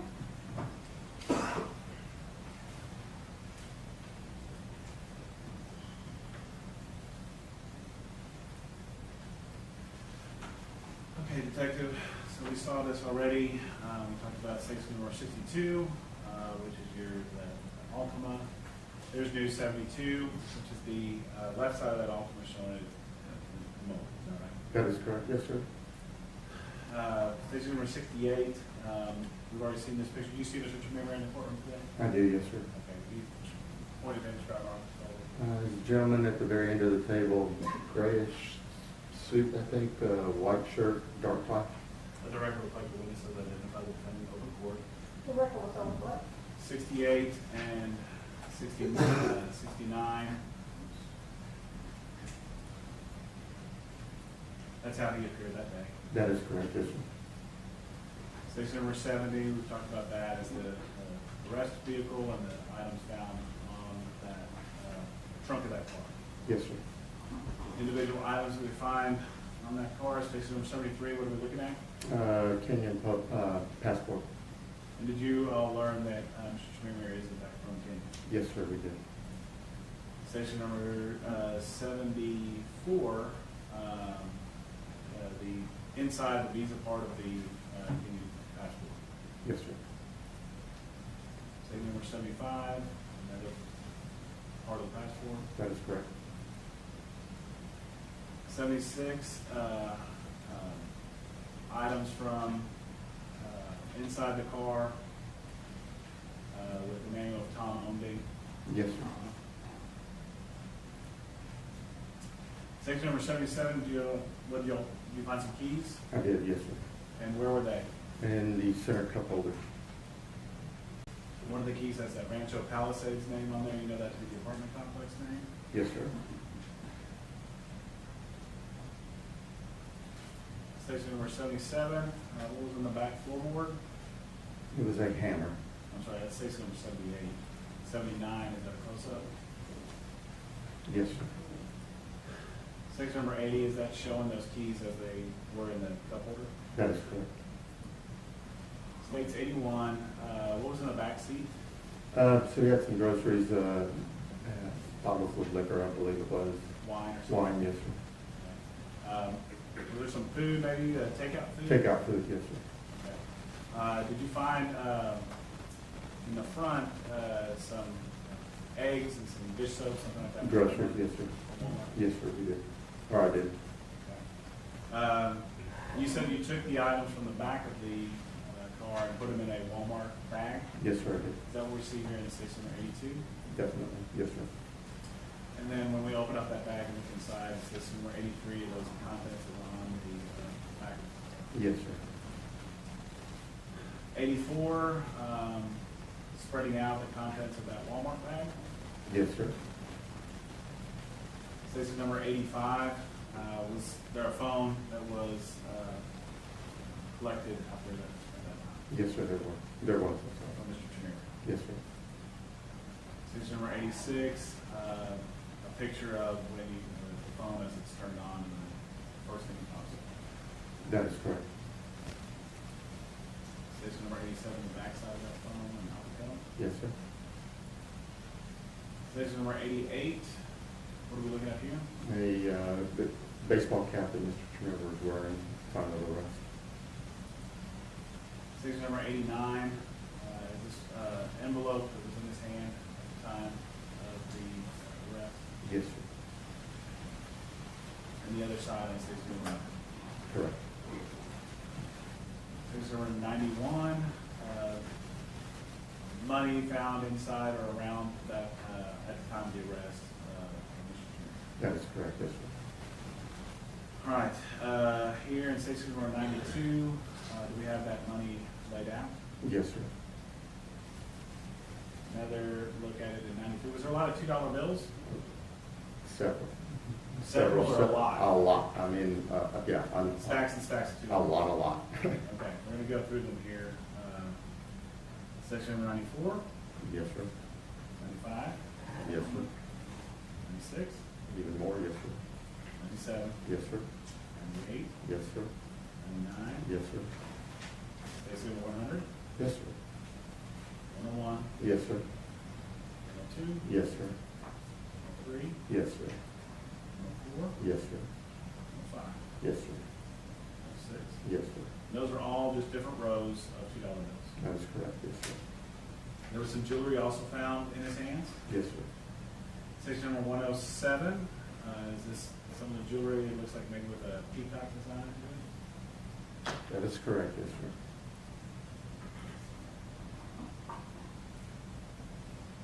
Station number 108, more bracelets, other jewelry that was found on him.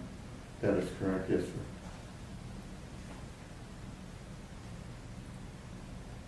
Station number 109, a ring. Yes, sir. And 110, another version of that same ring. That is correct, yes, sir. Station number 111,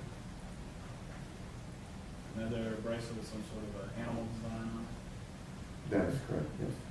And there was some stuff found in the jewelry box in the dumpster, but these are all just the things that were in his hands. That is correct, yes, sir. Station number 112, a jade kind of necklace ornamental thing. Yes, sir.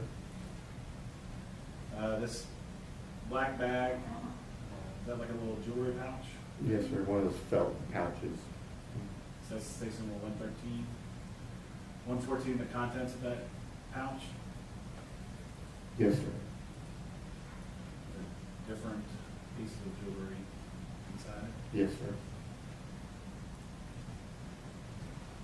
Station number 115, kind of a snowflake looking ring. Yes, sir.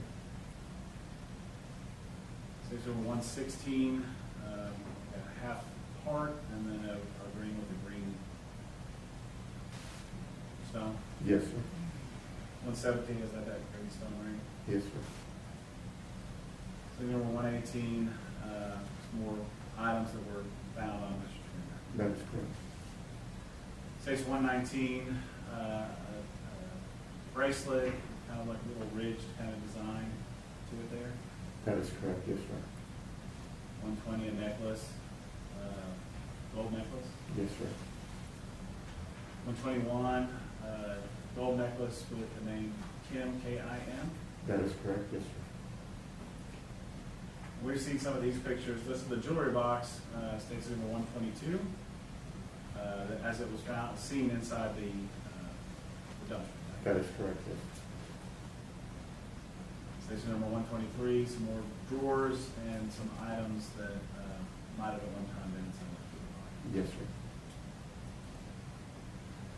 124, we see them now out on the ground, and some of the items that are again connected to the jewelry box. That is correct. Yes, Two sir. drawers. Yes, sir. 125, we've seen that, the jewelry box. Now, at this time, when you take that jewelry box out, that right door, it has some damage to it. Is that right? Yes, sir. It's barely hanging on. And you can see that there's maybe a locking mechanism there on that door that has been peeled back and banged away. Yes, sir. The door is still attached, but it is just hanging on. Yes, sir.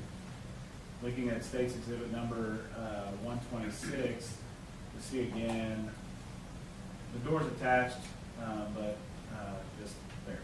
That's correct. Now, State's Exhibit number 330, is that right door? Yes, sir. It is. The box that you wound up putting that jewelry box into, the cardboard box, it's still here in the courtroom. Where did you get that cardboard box?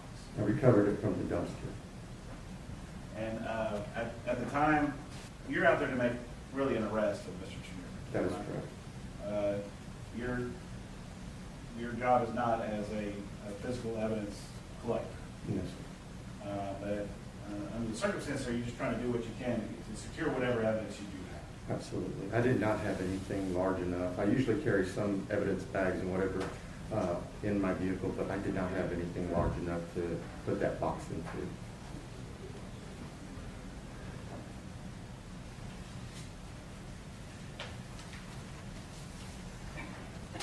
So on that jewelry box, the jewelry box, we get it in this State's Exhibit number 328. This is how it's boxed up in that box back at the police headquarters. Yes, sir. Okay, and so at that point in time, that we can tell that door that was hanging on has been removed and has fallen off and is now stuffed inside that box. Yes, sir. Do you believe that you're the one who probably broke that box, the door on that? I do. Yes, sir. Okay. Other than that damage that occurred to it where the door is removed, was there any other damage caused by you? No, sir. We can see in State's Exhibit number 329, it looks like there's damage to the top portion of this jewelry box right there. See that? That is correct. You see here on 329, there's this little peg kind of thing here, and then there's one missing on the other side. Yes, sir. You find this 332 somewhere out there in the same area as the portion. Yes, sir. 331, still there again, back in the lab, showing the contents of things that were found at or near the jewelry box. That is correct. 330 is a close-up showing the mechanism of that right door that has been dislodged. Yes, sir.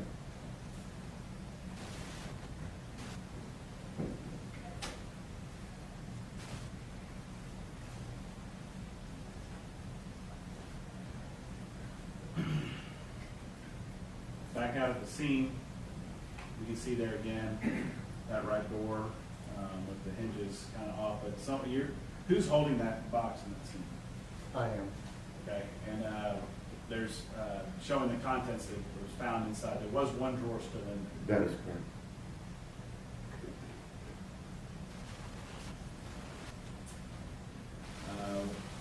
129, we looked at that. 332, we looked at that.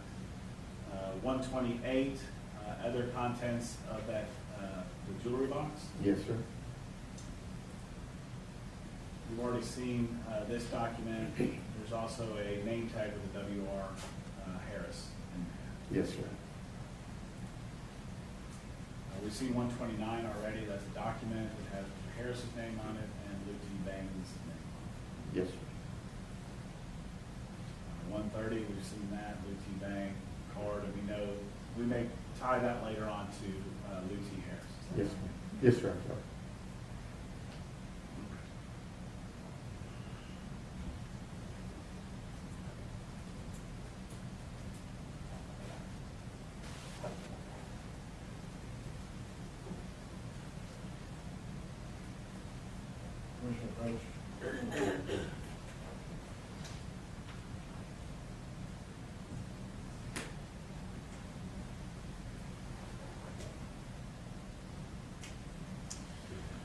We talked about a passport. I'll show you station number 131.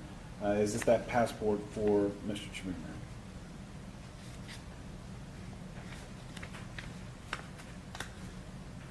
Yes, sir, it is. Law for station number 131.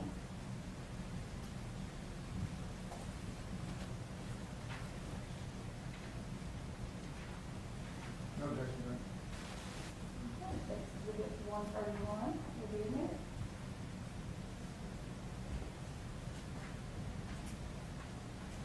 Wish to publish? You know, fine.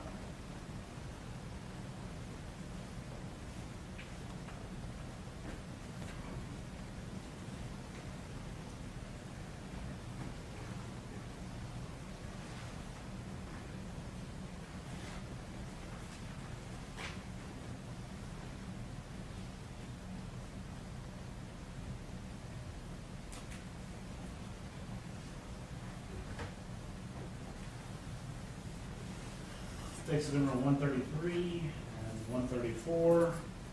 These are the keys that were found in the car of Mr. Chemirmir. That is correct, yes, sir.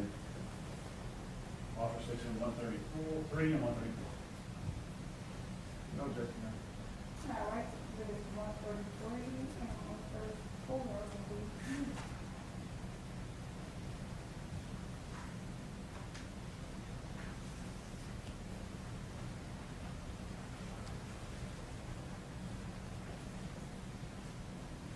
Wish to publish? Back up.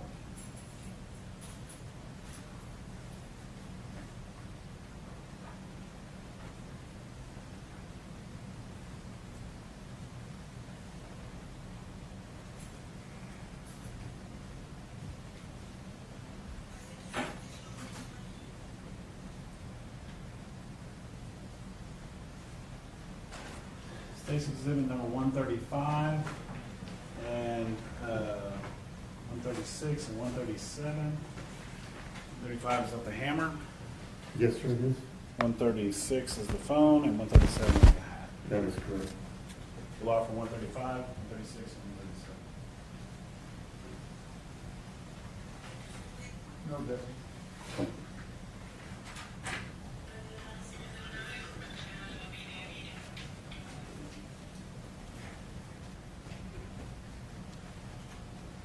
Whoever phone, please, with silent, all electronic items. But, you know, start dancing in court. You good there? Yes. So we have 135 through 137 will be in you. Commissioner Bowles? You know? 35 is the hammer. That is correct.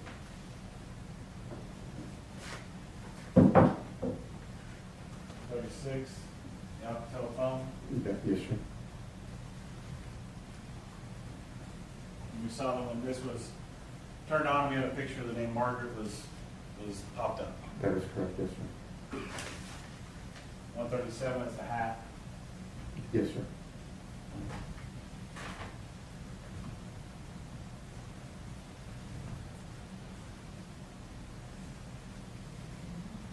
On 38, there was an envelope that had the money and writing on it. Yes, sir.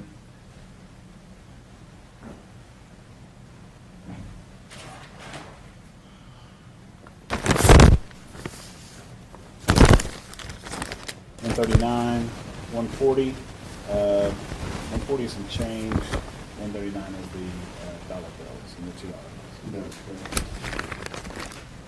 Law for 138. 139, 140.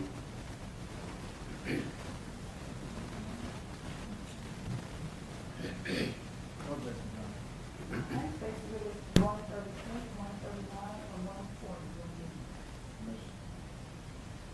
Commissioner Polish? Yes.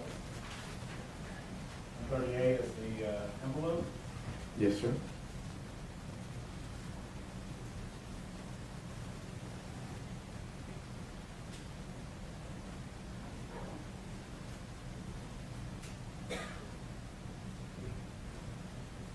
And 139 is the involvement amount.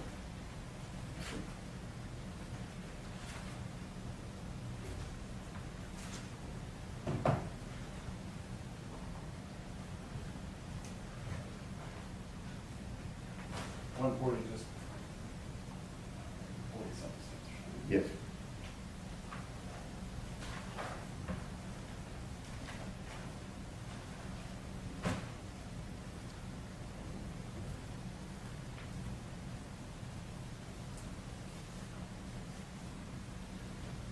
I'll show you what's marked as States Exhibits 140 to 152.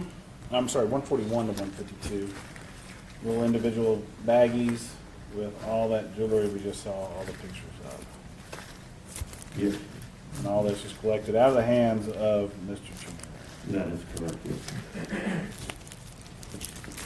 We'll offer 141 and 152.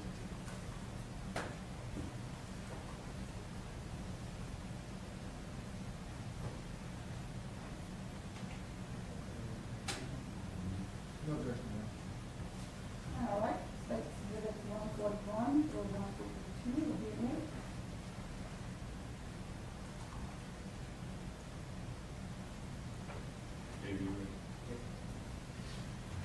Commissioner Polish? You may. 141. It's the peacock jewelry. Yes, sir.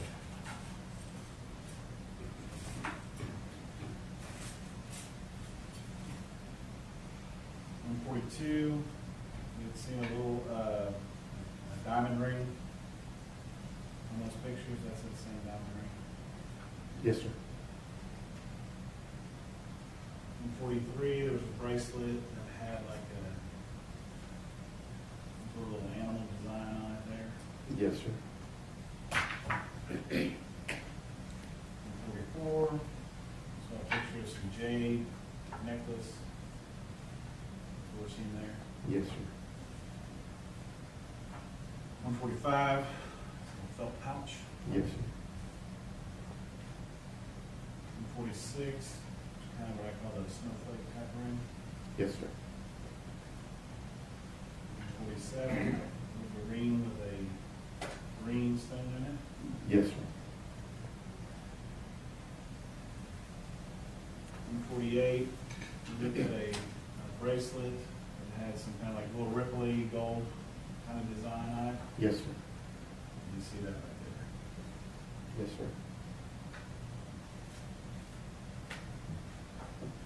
149. There was a necklace with a gold chain necklace. Yes, sir. 150. There's a necklace that had the name Kim. Yes, sir. You see that in 150. Yes, sir. I do. 151, another ring, some that look like small stones in it. Yes, sir. 152, another ring that looks like it has a stone missing. Yes, sir.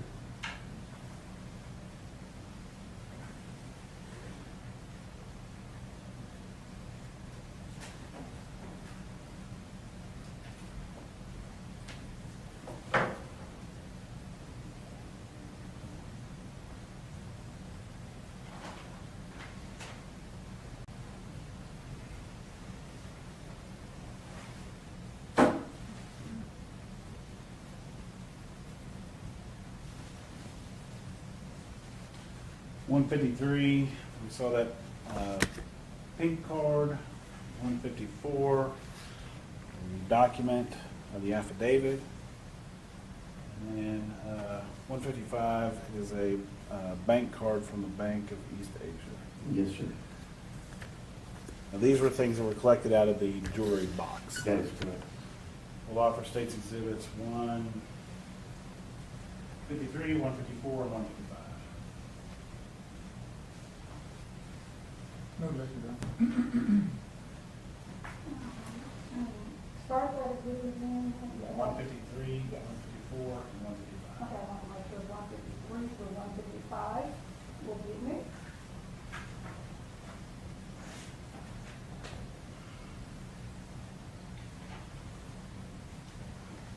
Motion published. Next. 155 is a bank book. 153, 154. The documents contain the name of the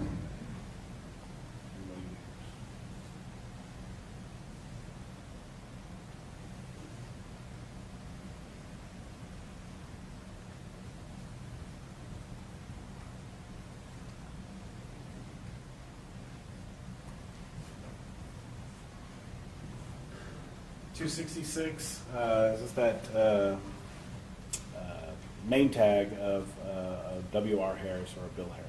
Yes, sir. We'll offer $266. No objection. That's exhibit number 266 will be mixed. Motion published. You may publish.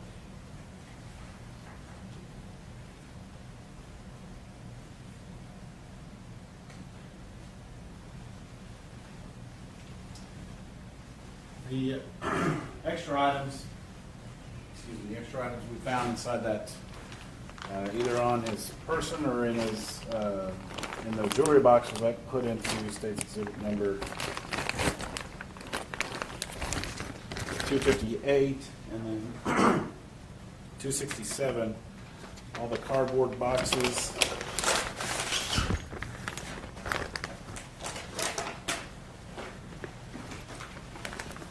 Empty jewelry boxes that we saw in those pictures from out there at the scene.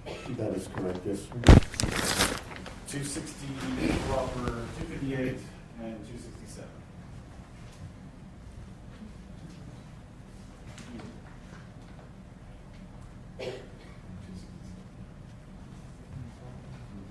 No objection. No objection, John.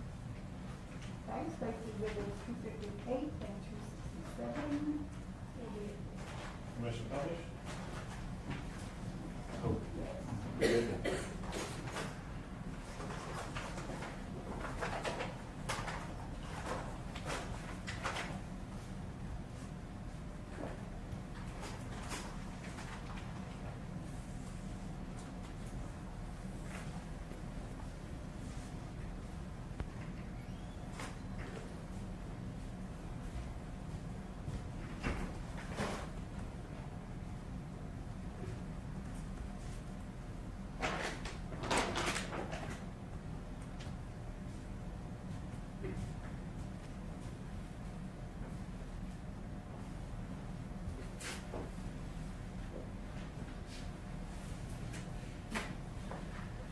When you, after you did all of that, where did you go? I followed the vehicle to the impound lot to complete the impound process. And then when you're done with that, what did you do? I was asked by Detective Knight to retrieve the keys that were in the vehicle and to take them to his location along with Detective Harp.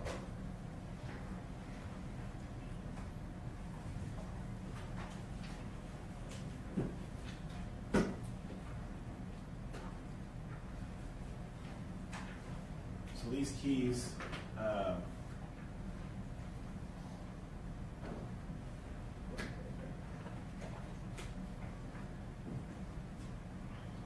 Commissioner Roach. yes. So specifically, State's Exhibit number 133. These keys right here. Yes, sir. which were contained in state secret number 77.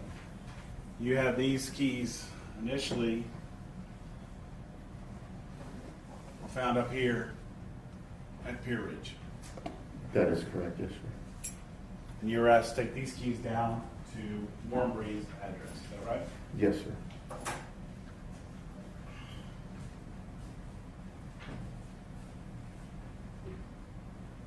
After doing that, did you do anything else? No, sir. I'll pass with this. Any questions, Mr. Lamar, Mr. Ray? This is Peter, Your Honor. Thank you. Morning, Detective. How are you? Good, thank you. How are you? I'm well, thank you. My name is Kobe Moore. I just have a few questions for you. You said you've been with Planet for how long? 22 years, in my 23rd now. Okay.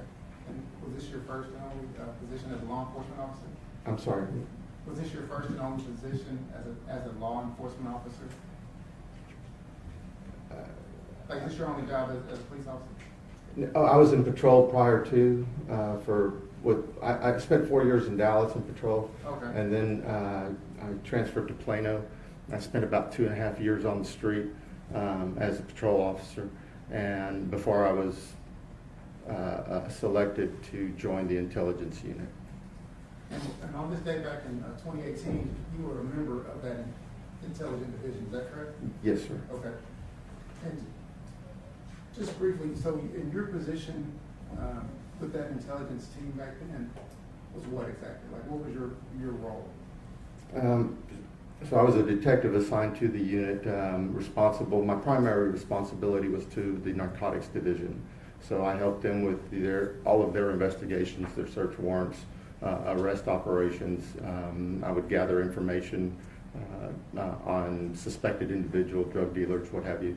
And then when I wasn't doing that, I was also assigned cases through the CID portion of our department in helping locate select individuals and arresting them.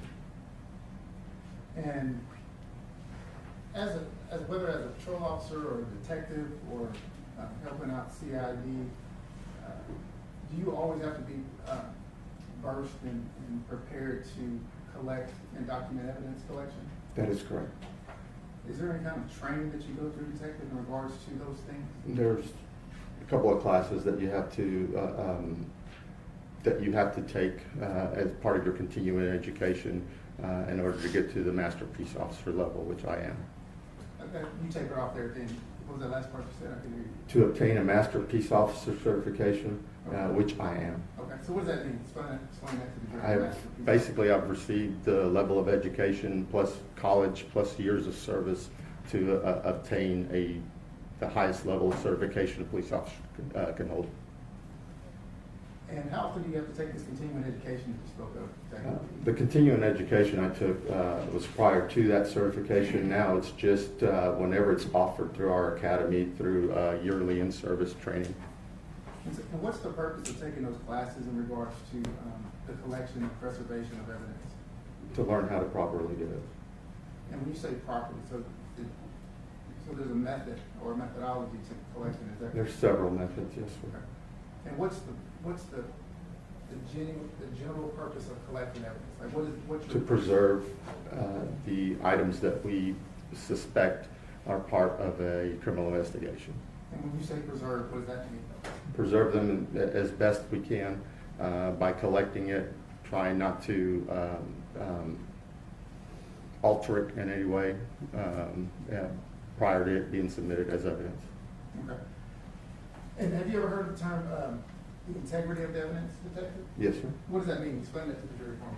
Keeping the integrity of the evidence is basically not tampering with it, being able to submit it as found. So I'm going to take you back on that day, March 20th, 2018. I'm showing you states 127. And I think you stayed with Mr. Fitzmartin. This is actually you in this photograph. Is that correct? You want to see the shoes, man? Yes, I need to see the shoes. Yes, that's me. And so that's you holding the box. Is that correct? That is correct. Now, you didn't actually go inside to collect the box. Is that true? Into the dumpster? Yes, sir. No. Okay. Who actually climbed in to It was either Detective Harwell or myself. I think it was Detective Harwell that went inside. Okay. And did you get an opportunity to actually look inside the dumpster prior to it being? Absolutely. Yes, Okay. So in State 121, is this how it appeared when you looked inside the dumpster? Yes, sir.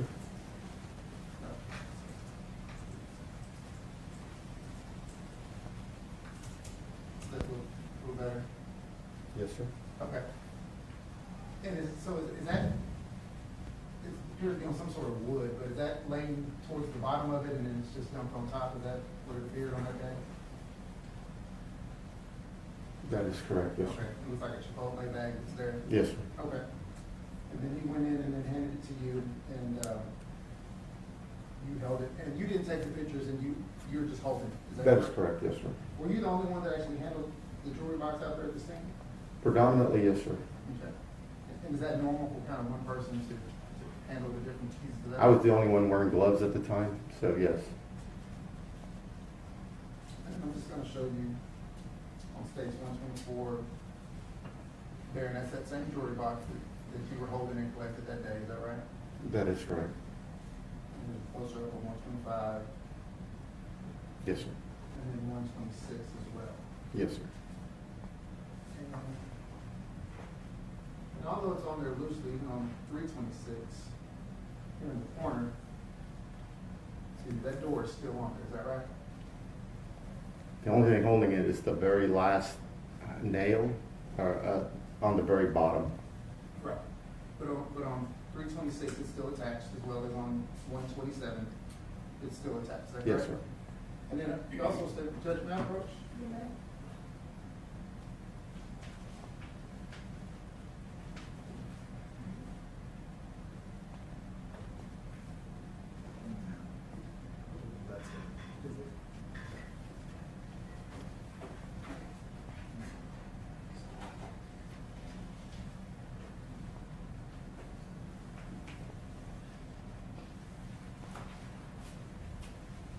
So on 156 here, six, 156, this is that door that we're talking about, is that correct? That is correct. Okay.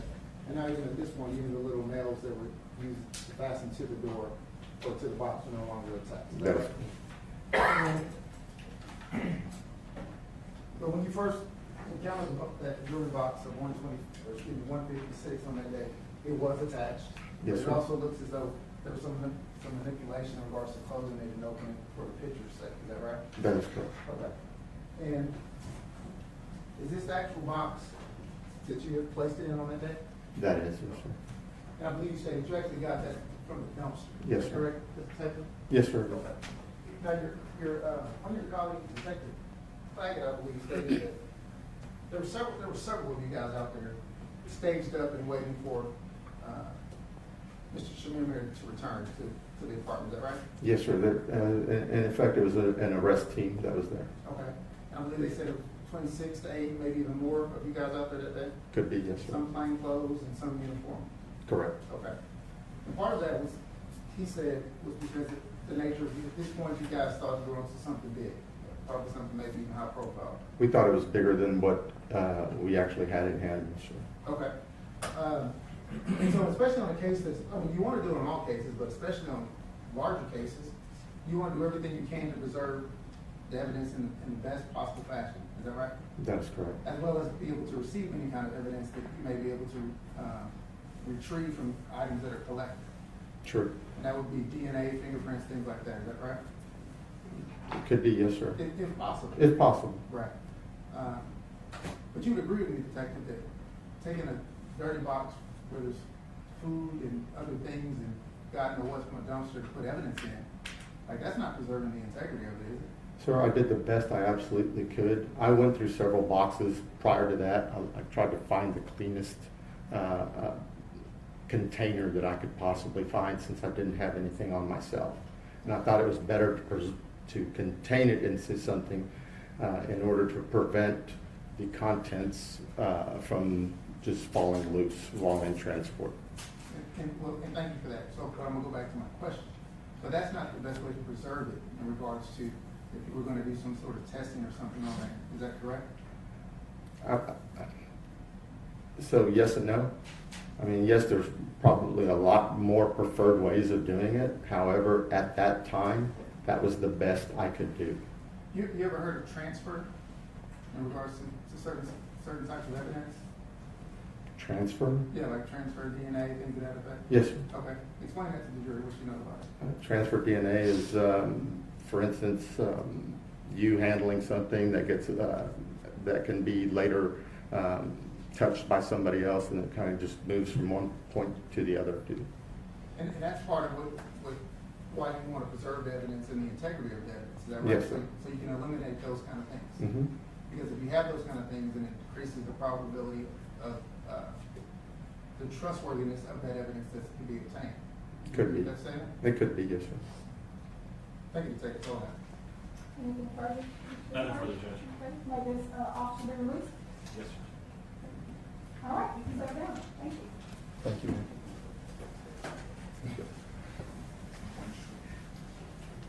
All right, it looks like we may have one more short witness, ladies and gentlemen. After we finish this witness, we'll break for our lunch. You may call your next witness. Detective Harp.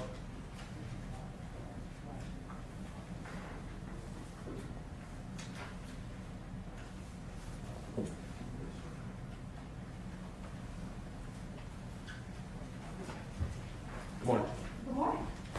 You so solemnly swear to tell the truth, the whole truth, and nothing but the truth to help you God? I do. All right, thank you. You can have a seat. Thank you.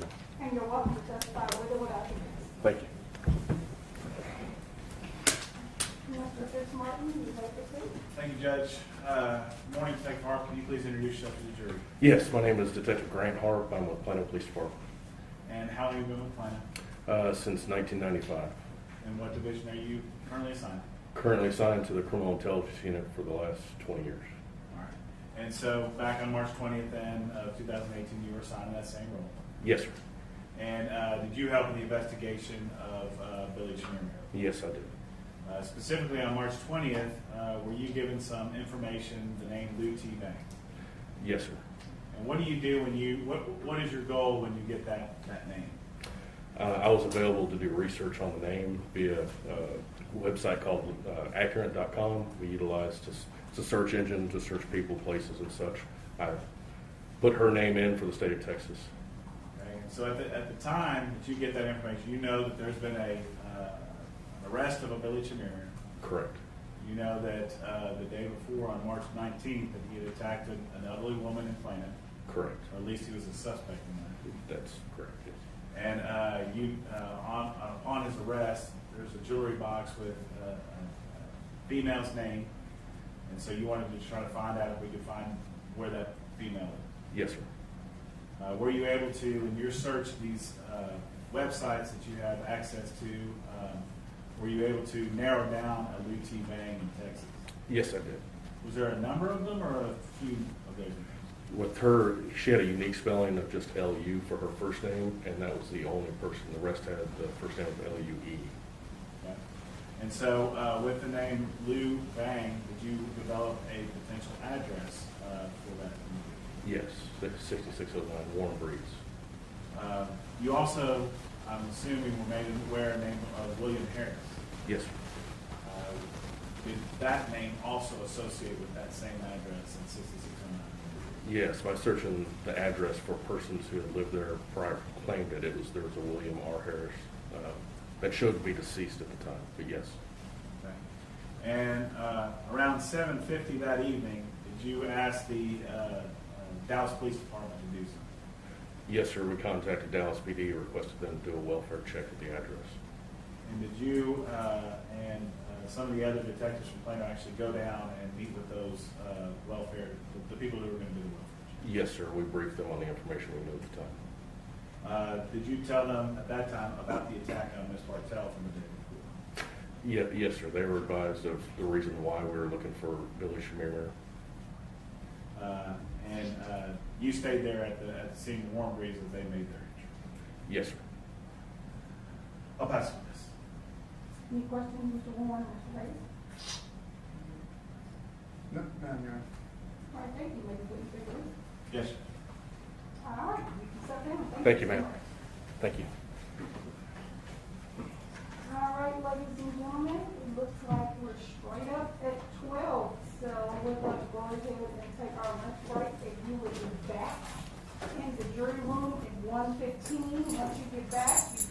button and we will get started as soon as we can.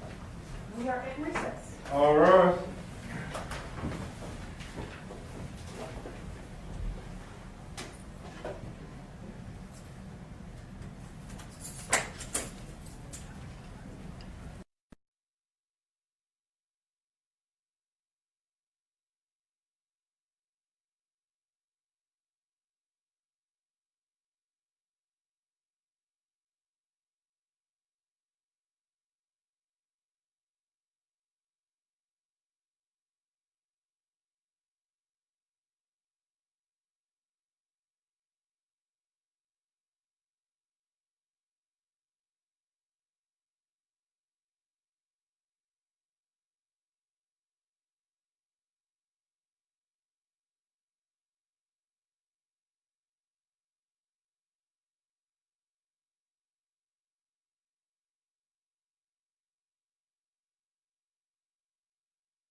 All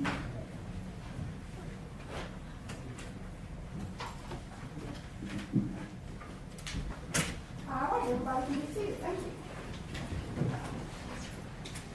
Well, ladies and gentlemen, welcome back from lunch. Welcome back from lunch. We are back on the record and call number F9000289, and where we left off was the state of Texas had just finished with Detective Harper, and so now, State, you may call your next witness. We'll call Detective Caselli.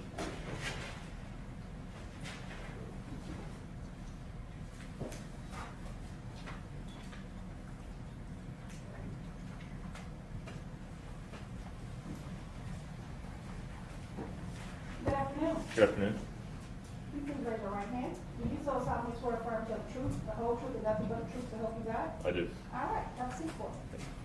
And you're welcome to testify with or without your mask, whatever you're comfortable with. Thank you. Okay? You may proceed, Mr. Fitzmartin. Thank you, Judge. Can you please introduce yourself to the jury? My name is Stephen Caselli. And how are you employed? I'm a sergeant with the Dallas Police Department. And what type of job do you hold as a sergeant with the police department? Right now, I currently supervise the Northeast Deployment and CRT unit, which is a crime response team and a covert group of officers. And how long have you been with the city of Dallas? 15 years.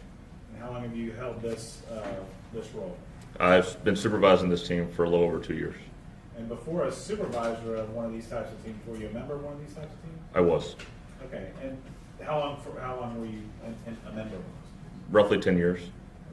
And so tell us, we've heard from the Plano Police Department, and I think they served some of those guys served a similar role, but just tell us what your role is and what you do. The CRT deployment team, we target known offenders, repeat offenders. We conduct surveillance on them. We execute felony warrants, work high crime areas mainly. And I'm going to direct your attention to March 20th of 2018. Was your team asked to assist the Plano Police Department in a welfare check at a house on 6609 Warm Breeze? Was. And that location happens to be in the part of town that you are stationed out. Is that right? Correct, at the time, yes. Now you could at that time maybe go all over the city if your investigations brought you that way, but it just so happens if you're calling that substation, they assign you to it because you're out of that substation. Correct. And 6609 Warm Breeze, is that in Dallas County? It is. And in the state of Texas? Yes. So when you get the information that you need to do a welfare check, what do you do? We meet up with the Plano Police Department, a few of their officers, to get some information. We respond to the residents, knock on the door several times. We check all the windows, doors, try to see if we can see anything inside. The house was dark, locked up. We eventually made contact with a relative who said it would be very odd that she would not be home or responding to the door at this hour. And that relative, is that a former son-in-law by the name of Rick Reiner? Correct. And so in part of this, before you just start busting someone's door down, maybe find out if she's on vacation or something along those lines before making entry into this kind of a welfare check. Correct.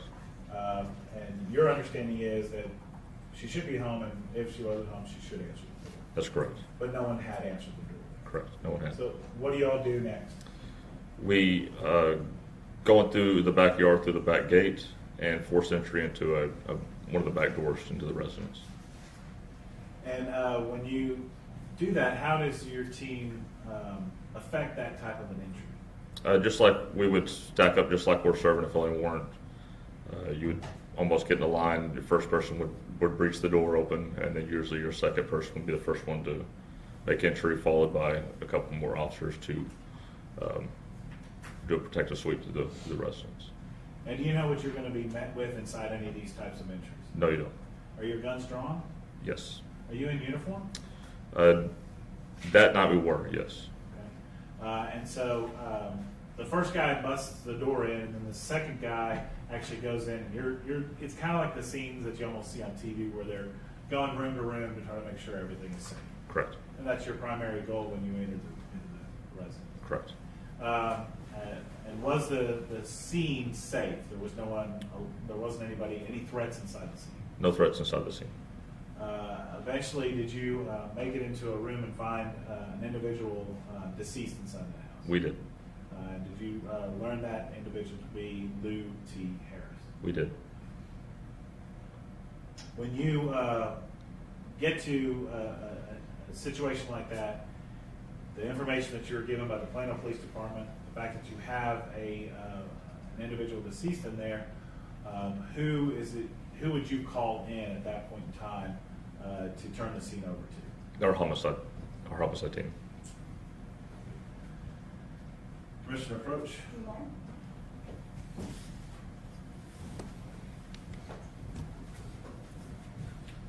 I'm going to show you State's Exhibit number 279 and then 157 through 188. I know you've seen those before, Okay. but can you just make sure that those are from that night and that they are consistent with how the scene looked that night at 6609 Warm Breeze on March 20th?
Yes. Those are consistent. Yes, they are.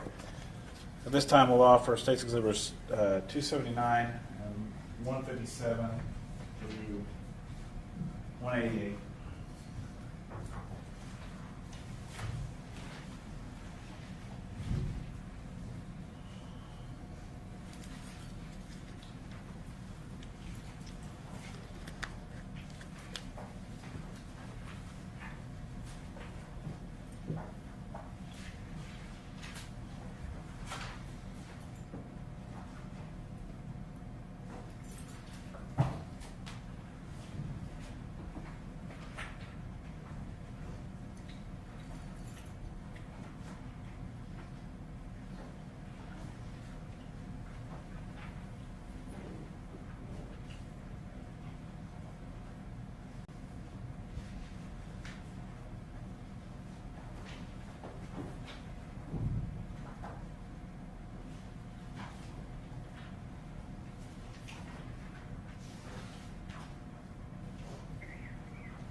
No objection, Your Honor. All right, State's Exhibit 157 through 188 will be admitted, and Exhibit 279. Commissioner Polish. You may.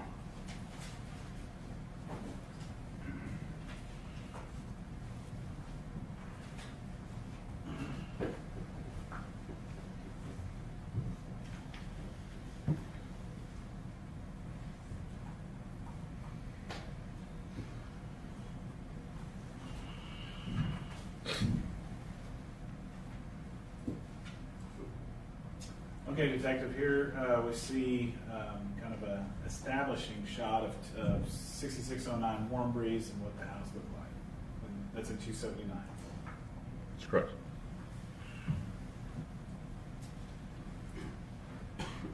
157, what are we looking at there?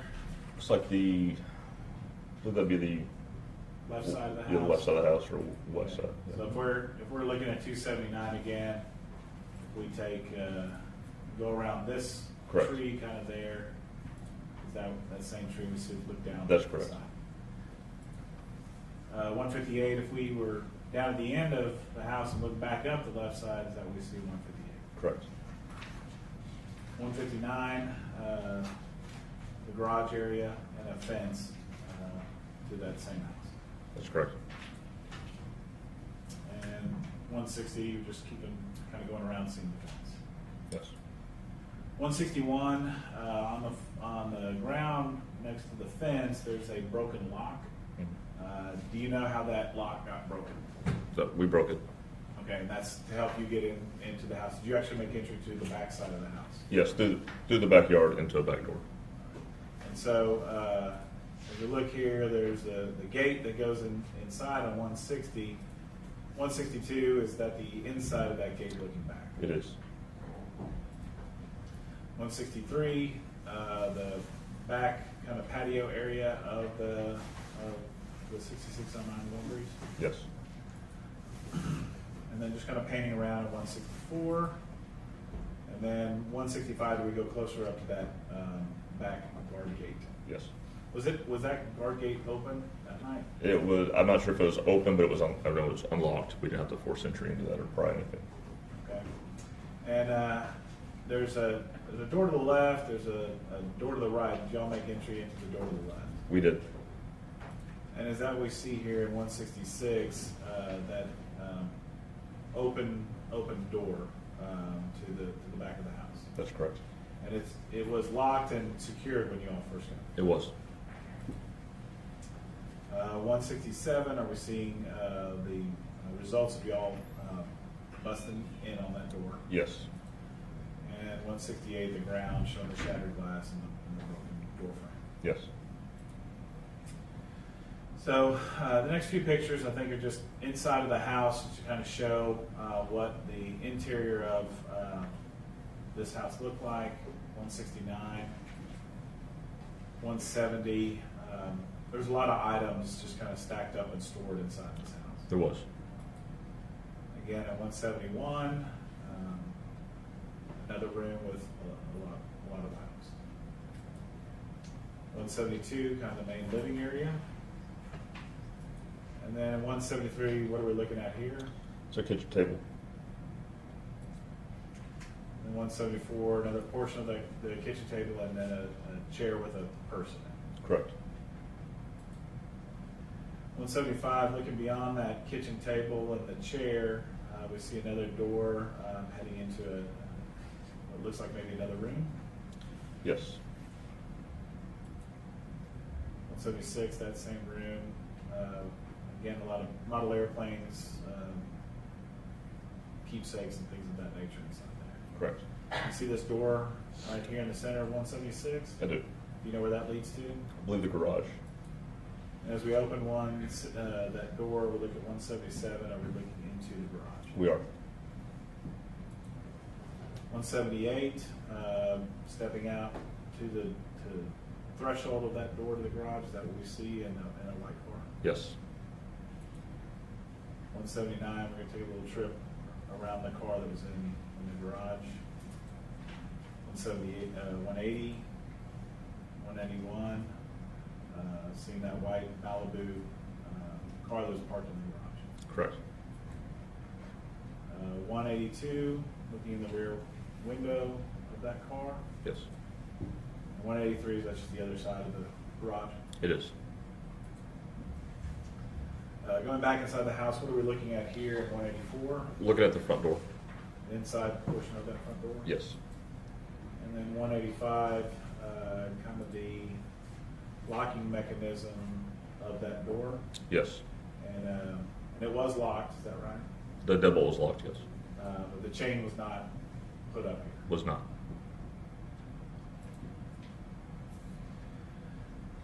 Taking maybe a step back from where that door is and looking to your left, looks like we're looking down a little hallway and into a bedroom.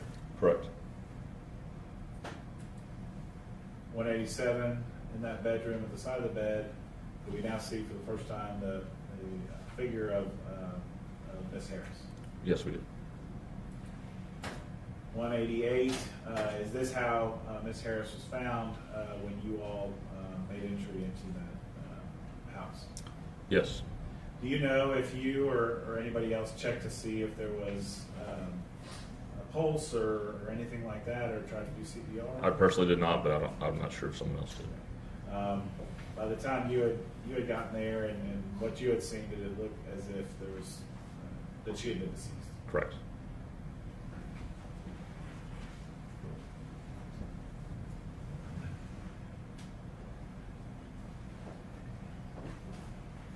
I'll pass the witness. Any questions, Mr. Warren, Mr. Hayes?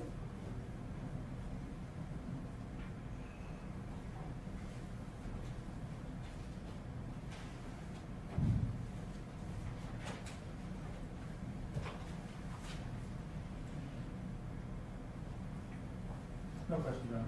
All right, maybe this officer sit down. Yes, sir. Yes, Your Honor. All right. Thank you. please. Thank you so much. State, you may call your next witness.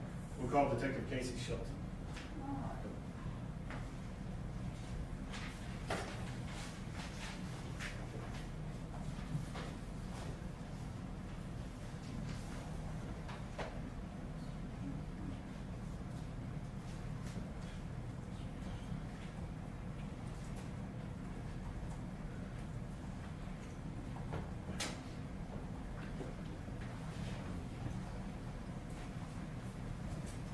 Hello. Your Honor.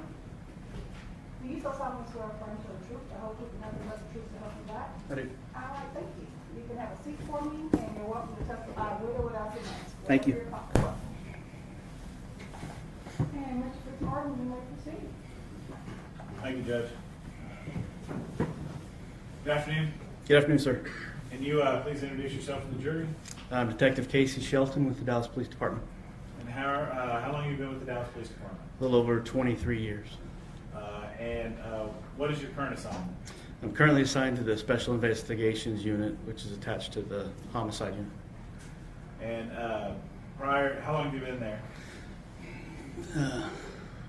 Now I'm back about 4 months now, but I was in there a year before. Okay. And what do you do at the Special Investigations? We investigate officer-involved shootings, death in custodies, any high-profile investigations, and we assist with missing persons cases when sometimes when the body's found, if it ends up being a death at the end of that investigation. And then you said you've been there 4 months. What were you doing right before this? Then? Right before I came back, I spent about a year in the Public Integrity Unit, where we investigated officers, firefighters, city employees, criminal aspects of their actions. Kind of the police of the police? Yes, sir. Okay. At some point in time, did you have an occasion to spend time in the homicide unit? I did. And how long were you in the homicide unit? Probably close to 5 years.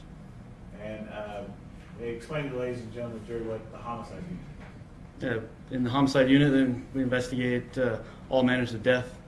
Obviously not special investigations for officer-involved shootings, but natural deaths, unexplained deaths, overdoses, suicides, murders, stuff like that.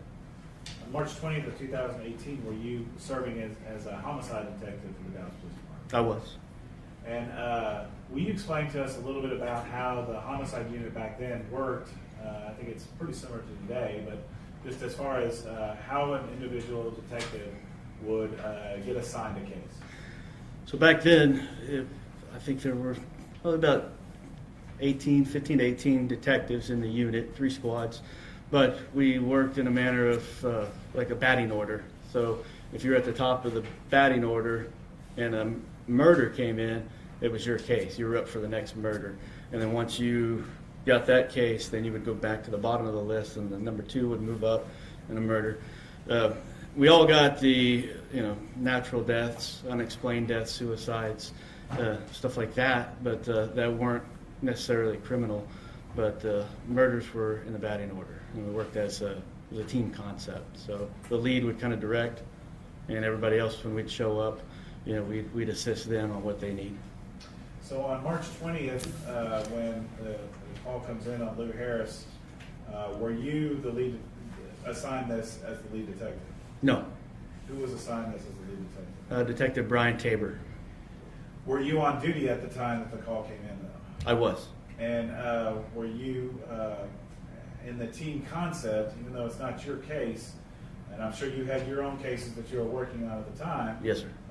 Do y'all just kind of go to the scene and help out whatever's necessary? That's correct. If you kind of think of Detective Tabor maybe as a quarterback of the team, you all are the other players that are out there that are trying to get the same thing accomplished. That's correct. To solve this crime. Yes. Did you go to 6609 Warnbridge? Yes, I did. And at that time, did you speak to? We just heard from Detective Caselli, who's was part of the team that made entry into that. We also heard from some of the Plano detectives that were part of the investigation into Billy Chemirmir about what they had learned. Were you briefed on all that information? Yes, sir.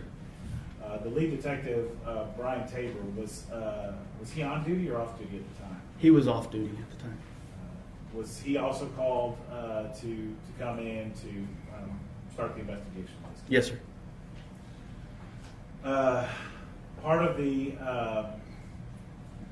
duties that would be someone who maybe isn't the lead detective would be to kind of canvass the area, to look to see if there's any cameras or anything like that. It was 4 years ago, so it may not be as many as there is today, but did you try to look to see if there was any ring cameras or cameras out there? Yes, sir, I did. From the street there on Warnbridge? Yes. Were you successful in finding anything that helped in the investigation as to Mrs. Harris's death? We found a camera at a neighbor's house and was able to review some of their footage. And that camera, where did it point to? I believe it pointed out towards the street. All right, so the front of the house there on Warnbridge. Yes, I'm sorry, yeah, the front. It did not show the alleyway. No. And looking at, and that was to one of the houses that's adjacent to Miss Harris's house? Yes, that's correct. Same side of the street. So it's basically its job, I would think, is to show what's going on in front of its own house for the most part. Yes, sir. And reviewing that, did you learn anything that helped in the investigation of Miss Harris? No. Did you ever see Miss Harris's car or any other cars during the time frame that you were? None that I recall. Did you have an occasion to talk to Rick Reinert, who was the former son-in-law of Miss Harris? Yes, sir. And there was some, that a jewelry box and some jewelry was found up at a location up in Pier Ridge, up in far north Dallas area. Yes, sir. Was he able to identify some of those things as belonging to Miss Harris? I believe he was, yes. At some point in time, did you ask for some keys to be brought down from the Plano area? Yes, I did. And did you have an occasion to use those keys at the front door of Miss Harris's house? Yes, I did. And did those keys unlock the front door? Yes, they did.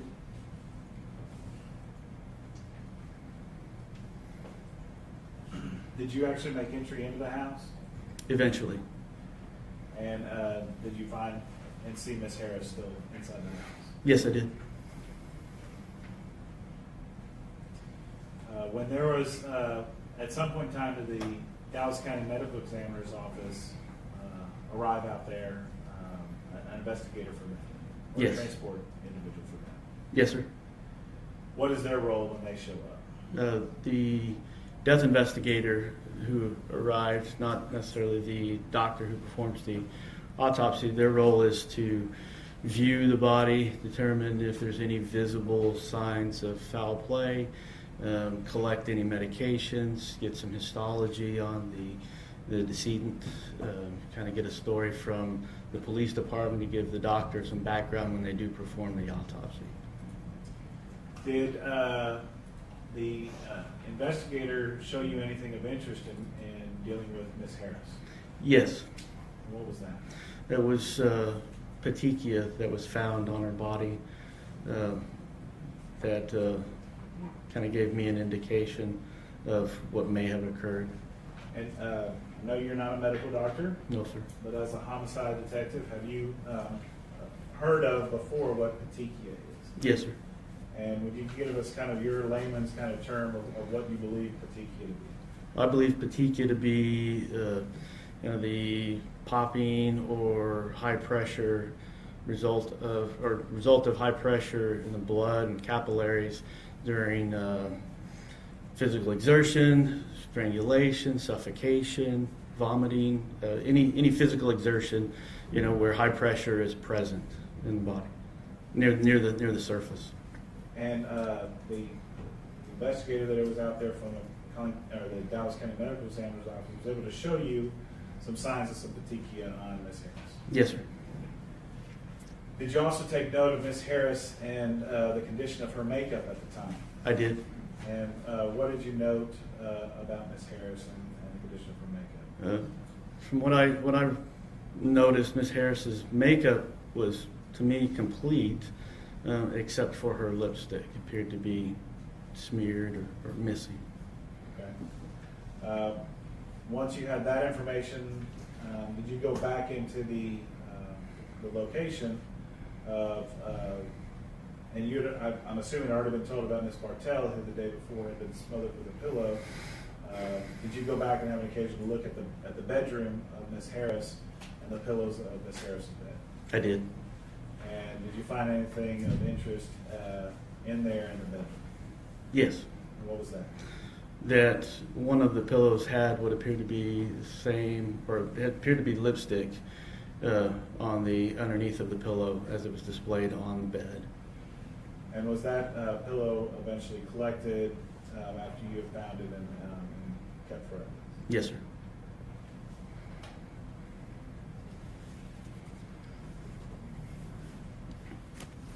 Commissioner approach.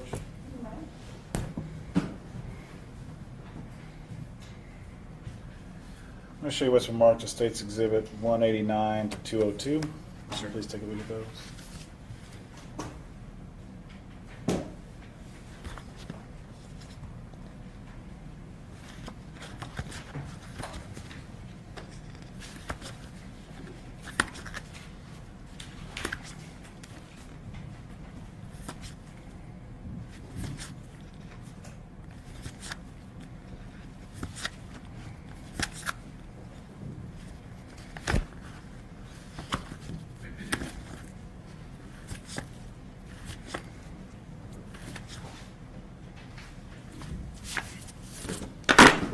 Those are these photographs that depict the scene that night as you saw it. Yes, sir.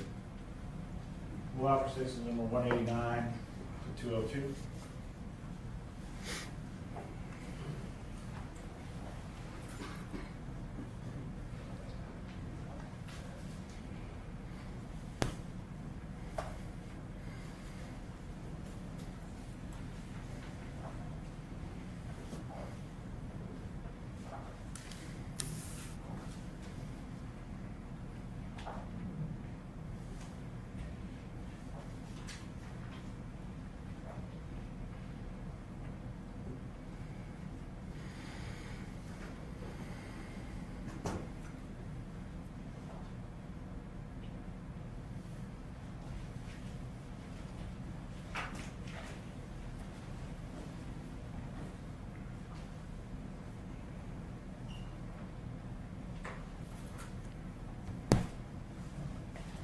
No objection. State's Exhibits 189 and 202, will be admitted.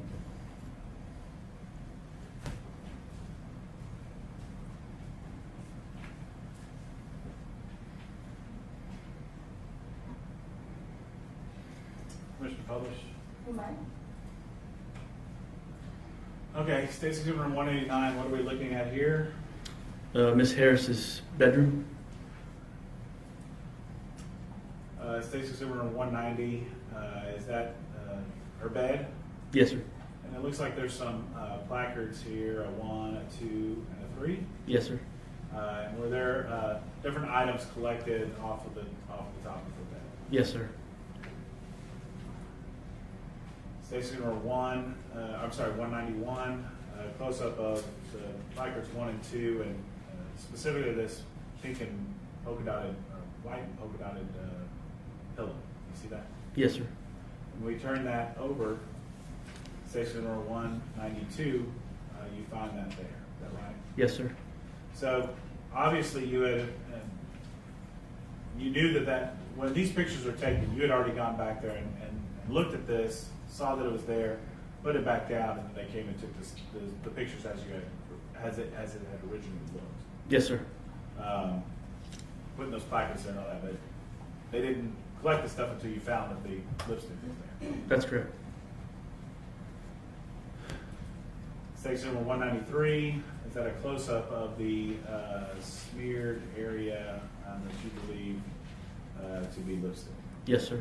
And was that consistent with what the smeared shading was of Ms. Harris's, remain on Ms. Harris's mouth? It appeared similar, consistent with the same color. Station number 194 shows the other pillow, and 195 another pillow there. Yes, sir. Station number 196, you see that that's the front door, the guard gate of Miss Harris's house, right? Yes, sir. And as we show a close-up, in station number 197, what are we doing here in station number 197? That the key is being turned or has been turned in the lock to represent that it's unlocking the door. So you had asked, may I approach, Judge? For station exhibit number 133, these keys that were found up here in Plano with Mr. Chemirmir to be brought down to this location. It looks like we've got this brown one with the covering in there, and it's turning the lock of Miss Harris's door. Is that right? Yes, sir. And we see here that door is open and unlocked in 198. Yes, sir. 199, we go into the front door now. And State's Exhibit 200, one of these other keys is stuck in that door and has turned that lock as well. Correct.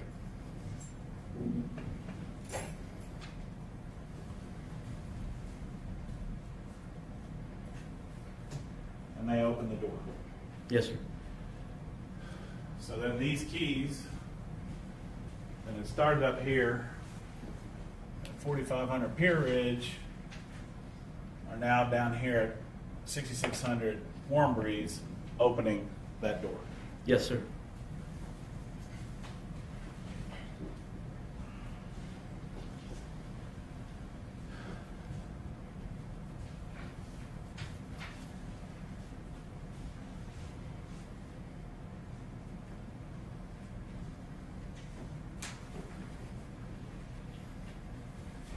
Let's look at State's Exhibit number 202. Is that Miss Harris there as she's being manipulated now by the medical examiner's office? Is that right? Yes, sir. When she was initially found, she was found on her left side. Yes, sir.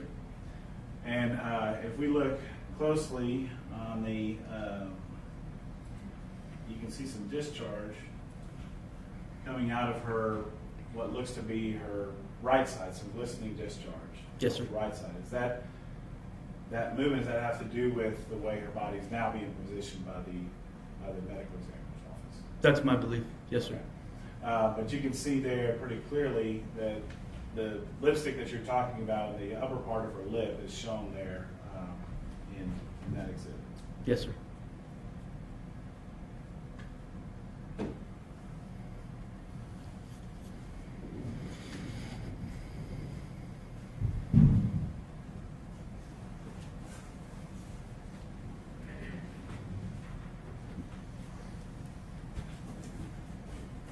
show you what's been marked as State's Exhibit 203, 204, and 205. These are all items that were collected there at Ms. Harris's house. Yes, sir.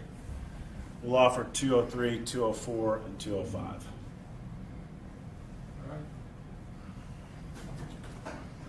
Oh, okay. No objection. State's Exhibits 203, 204, and 205 will be admitted.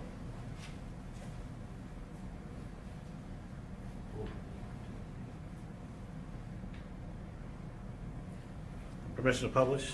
You may.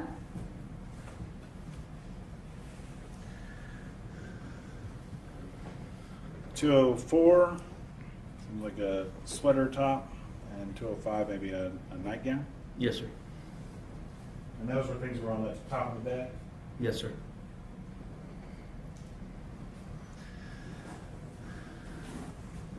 State's Exhibit number 203. This is the actual pillow. Yes, sir.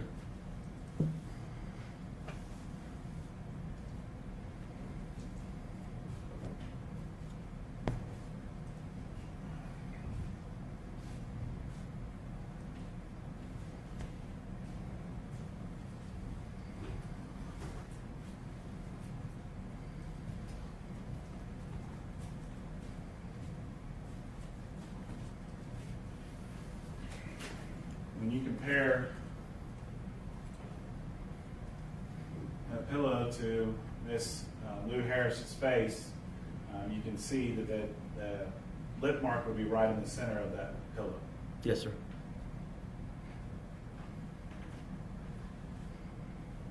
And you knew that you searched that entire house, right? Or walked through that house? Yes, sir.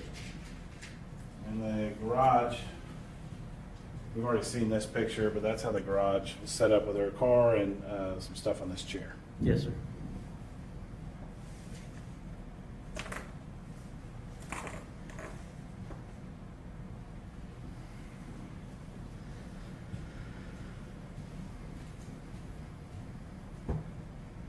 I'll pass it. Any questions, Mr. Warren, Mr. Bailey? Just a few, Judge. Good afternoon, Detective Shelton. Good afternoon, sir. How are you doing? Doing well, and you? Okay. I have just a few questions, and the lipstick that we just looked at on that pillowcase, it's also one of the photographs of State's exhibits. Yes, sir. How long had that been on there when you saw it? I don't know, sir. Okay, so it could have been that day, or it could have been a week before, a month before. It'd be speculation. I couldn't tell you when it was applied or transferred on. Okay, so when you've been sitting here telling the jury that this pillow, it's the same lipstick that was on her, that was just speculation and kind of guessing? Consistent, yes. My best guess as a detective. Okay, fair enough. Let me ask you about those keys. How did you get these keys? How did I get the keys, sir? Uh-huh. They were brought to the location, I believe, by the Plano Police Department. Well, who brought them to you? I don't recall. Did they hand them, and just so it's clear, I think I'm talking about State Exhibit 133, this is the keys? Yes, sir. Someone just brought them to you? That's correct. Were they in like an evidence baggie? I don't recall. Did anyone handle them before you handled them? At the scene? Okay, when you got them, did someone, were they given to someone and someone gave them to you, or did someone come directly from Plano and hand them to you? I don't know. I trusted that the Plano Police Department was handling their evidence correctly. Okay, well, maybe. You don't remember if it was in a bag or if it was being protected or anything? No, sir. When you were trying on the door, did you have gloves on? Pretty sure, yes. Did you? I should have had gloves on, yes, sir. But it was certainly, this was evidence, and it seemed to be unusual to take it from one scene to another and just throw it in somebody's pocket or something like that, right? I wouldn't want it to be in somebody's pocket. I want it to be handled properly. Yeah, but you don't remember if it was or not? I do not recall, sir. What about these keys? Do you know anything about these keys? I don't recall anything about those keys.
show you, well, no, I'm not. There we go.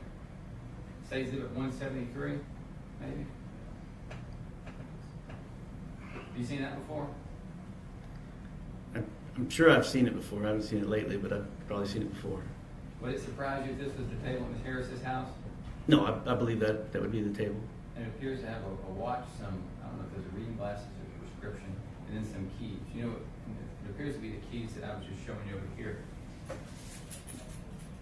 Says it's 134, right? But it's a similar key fob, but they look a little bit different. Maybe it is. You know where these keys, did these appear to be Ms. Harris's car keys? I can't recall. Okay. And then if you look at 174, it's over here by what looks to be maybe her purse? Yes, sir. Right? Yes, sir.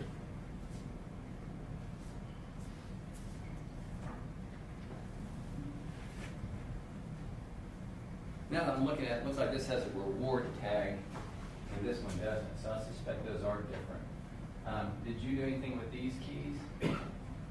I don't recall if I personally did anything with those keys. Did you see whether or not this door key went to that house, or do you know if anyone checked that? I don't recall. The only ones you checked are the ones that somebody just brought you from Plano, then, is that right?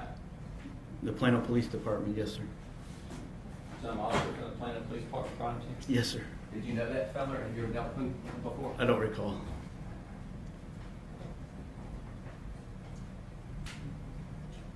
Seems pretty easy to move stuff from one scene to the other, then, doesn't it? I'm sorry? It seems pretty easy to move stuff from one scene to another.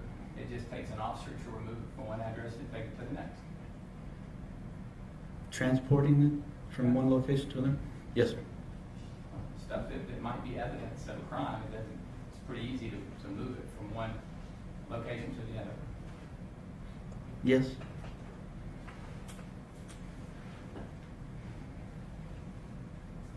No further questions. Anything further from state? Yes, Judge. Where's your approach?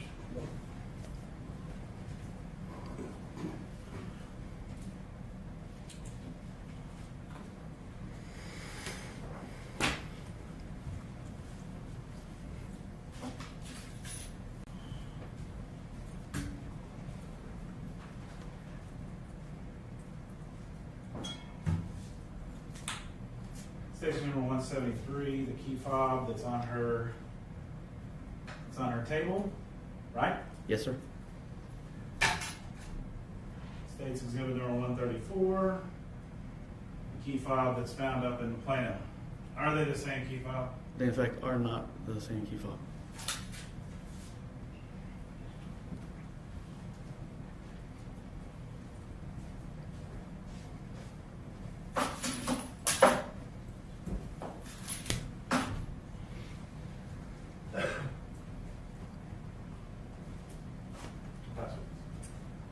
Was that one found in Plano also?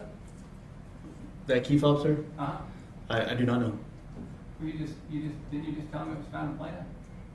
No, the house keys.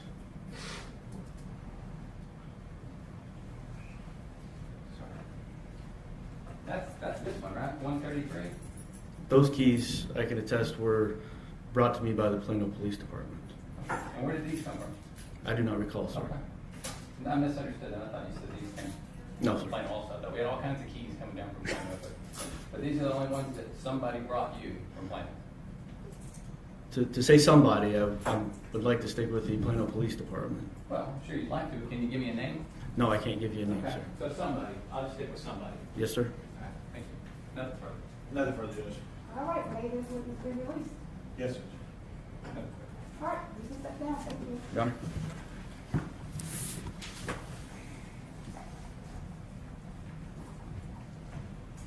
State, you may call the next witness. Judge, when we have a brief break. Yes. Ladies and gentlemen, if I could get you to, let's go ahead and take our afternoon break. All right.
Which one was the best? Everything. You're not sitting very well. You can't stack it on top. You're right. You got a skillful couple. I had to learn the hard way. Hey, the human body was not built for that, back to back. All right.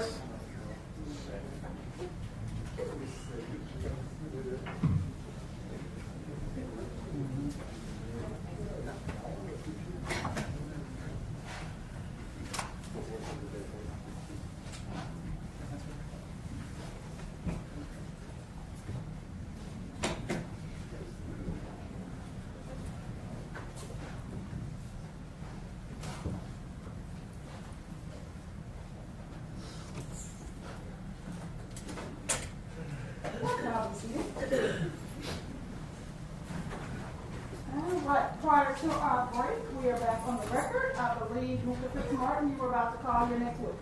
Yes, Judge, we'll call Detective Scott Sayers.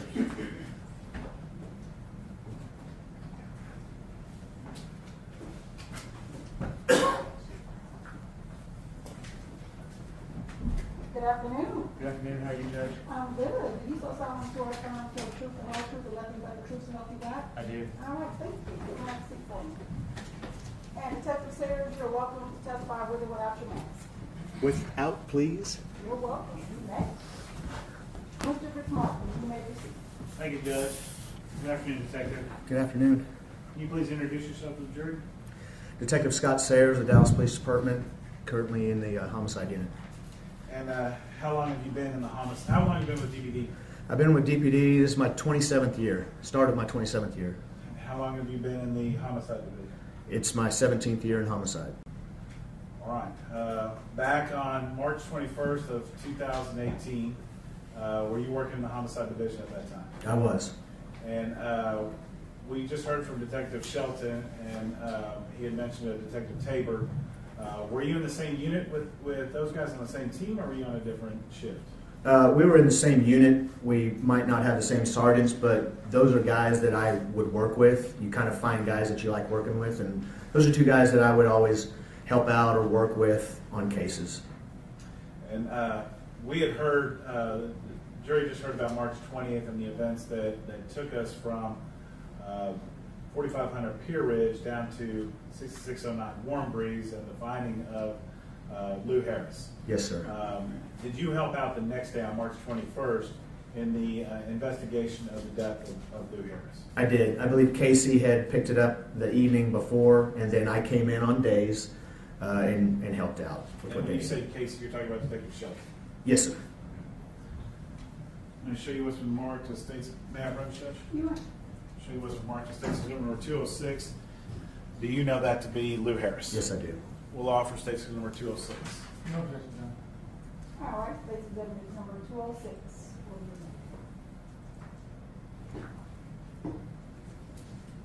Commissioner Publish? You have.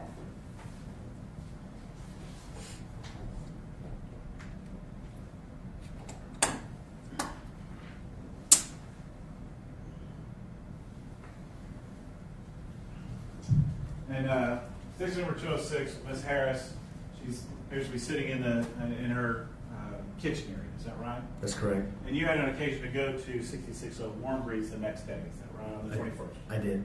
And what was your purpose of going to that location? There was a receipt for a Walmart that they wanted me to pick up, and I believe I gave a garage door opener also to one of the relatives so they could have access. And one of her relatives, a son-in-law, named Rick Reiner, he lived in that same general area as Ms. Harris. I believe so, yes. Commissioner Approach. Let me show you what's been marked as section number 224. Is that the Walmart receipt that you went to go retrieve? It is. We'll offer station number 224.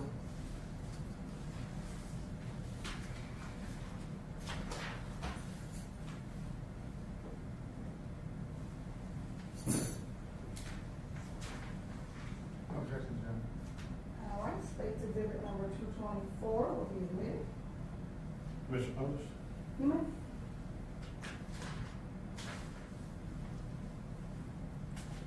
So this Walmart receipt has the address of 757, 1,000, how would you say it? 15757 Coit Road. Okay, perfect. All right, that's one day. All right, so Coit Road, and do you know where that is located here in Dallas? I do. And if you look up to your left there, I think that is 317, Stacy Road 317. Do you see where it's marked off at Walmart right there? Is that same location? Yes, sir, it is. That's the corner of Coit and Arapahoe, is that right? Yes, sir. And it looks like just some normal necessities, maybe oranges, beans, prunes, turkey. And does it show the date and the time of checkout for that receipt? It does. It says 3/20 of 18, which is 2018, and then it's military time 15/27/41, which would be 3:27 and 41 seconds. Okay. So now, based on that information, did you try to go back and try to locate Ms. Harris at that Walmart on video? We did. And what is your procedure in doing that? So when you have a Walmart receipt like this, they're real good at their data and saving everything. You can just take them the receipt, and they'll go straight to the register that she checked out at, and it will coordinate with the video. It'll go straight to the video, and then once you find the person you're looking for, then you kind of backtrack and you go backwards and find out when she entered the store, which is what I did in this situation.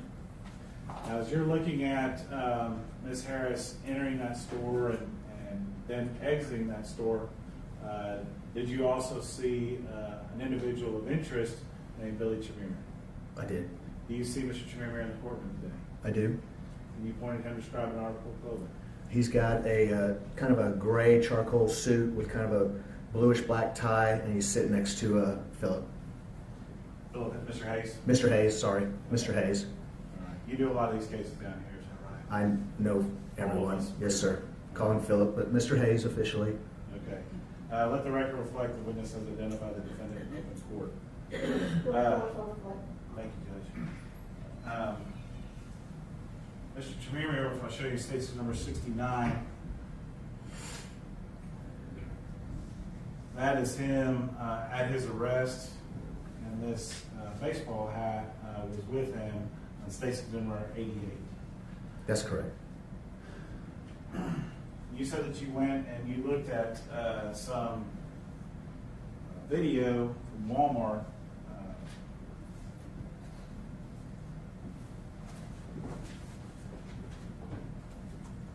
I'll show you what's marked as State's number 228. Are these some clips from the video of Walmart? They are. We'll offer from that day in relation to Ms. Harris checking out. Yes, sir. We'll offer State's number 228. State's number 228 will be here.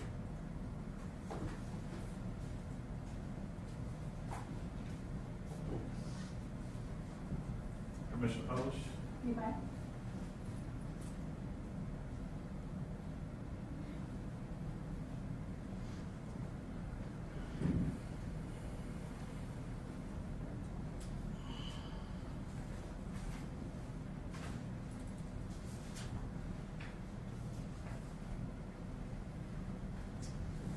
All right, Detective. We're just one second, Judge. Actually, if you'll just leave, if you'll shut that one light down there, and just leave the rest of these on, that would help me out. Okay. Okay. Detective, permission to approach, Judge. Yes. You saw this yesterday. State's Exhibit number 387. Is this the Walmart parking lot area? It is. Okay, and let me hold it up this way here. So everybody over here can see. So, and you see that it has the aisles of 1, 2, 3, 4, 5, and 6? That's correct. And the front door of Walmart is right here. That's correct. And this is one of those kind of Walmarts that we learned yesterday only has one entrance in the center of the store. That's correct. And then the handicap parking spots are, as you would expect, right in the center area of the parking lot, right closest to the door. That's correct. So you can get some on 2, 3, or 4, depending on how you come in. Correct. All right. So as we're looking here on State's Exhibit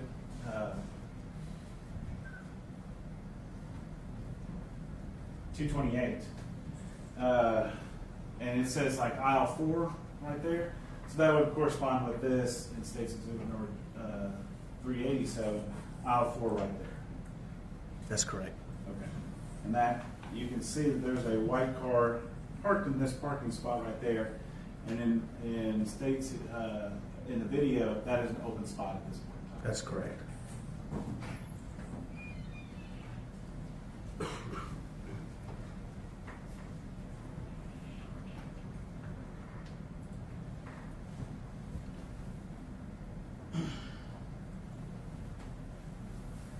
At 240 and 25, do we see a vehicle parking in that open parking spot on all 4 of the handicap parking? We do.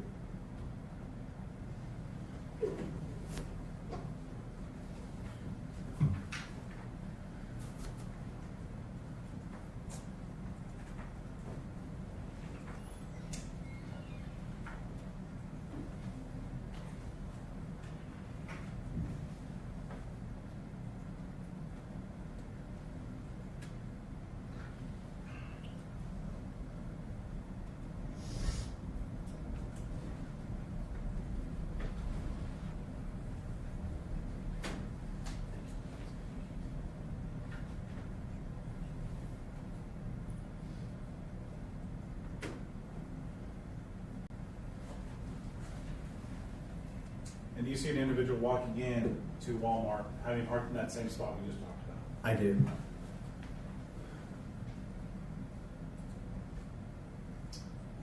We can see that individual here on the next camera angle walking in. Do you know who that individual is? That's Miss Harris.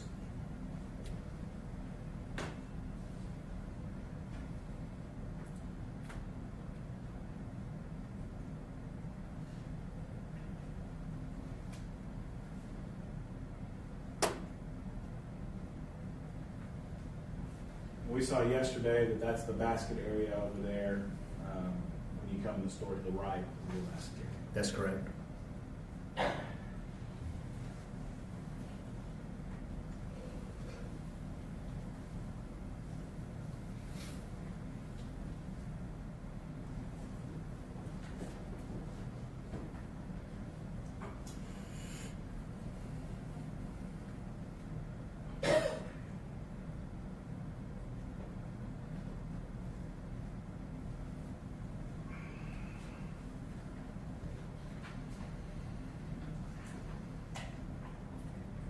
And now at 242 and 20, do we see Miss Harris with her basket and wiping it down?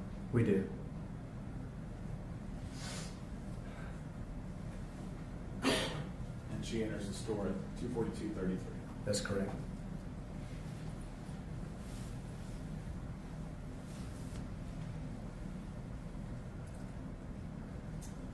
Now we jump forward in time to 3:17:34. We're still in aisle 4, and you can see this Harris's car is still there. That's correct. And you see this car pulling in here. I do. It backs up on aisle 4, facing those handicap parking spots that are on 4, 3, and 2. That's correct.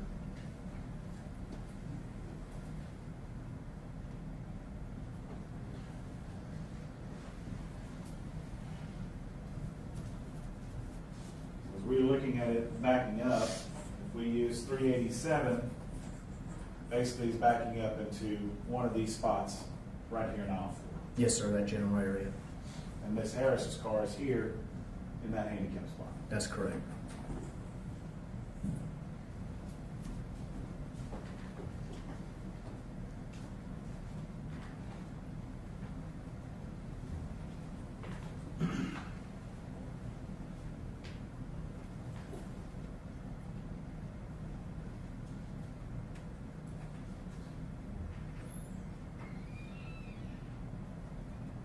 We see at 319, individual emerge from that parked car now.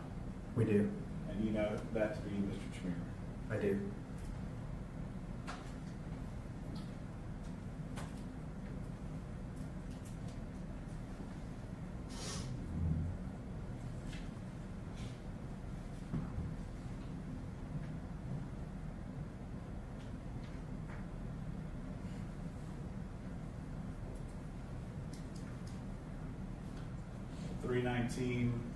We can look out that same camera and see an individual walking through the parking lot past Ms. Harris's car towards the store.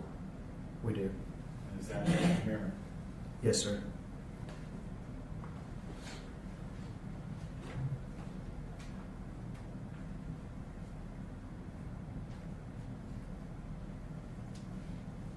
Appear to be wearing a baseball cap. Yes, sir. So at 319:49, Mr. Chemirmir actually enters the store. That's correct. Now we jump to 322:41. I want to draw your attention up to the top of the screen as we see an individual pushing a cart. Do you know who that is? That's Miss Harris.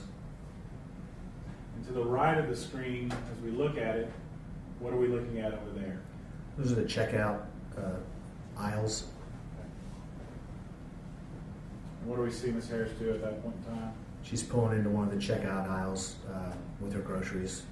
That's at 3:23, 12, 13, something around there. That's correct.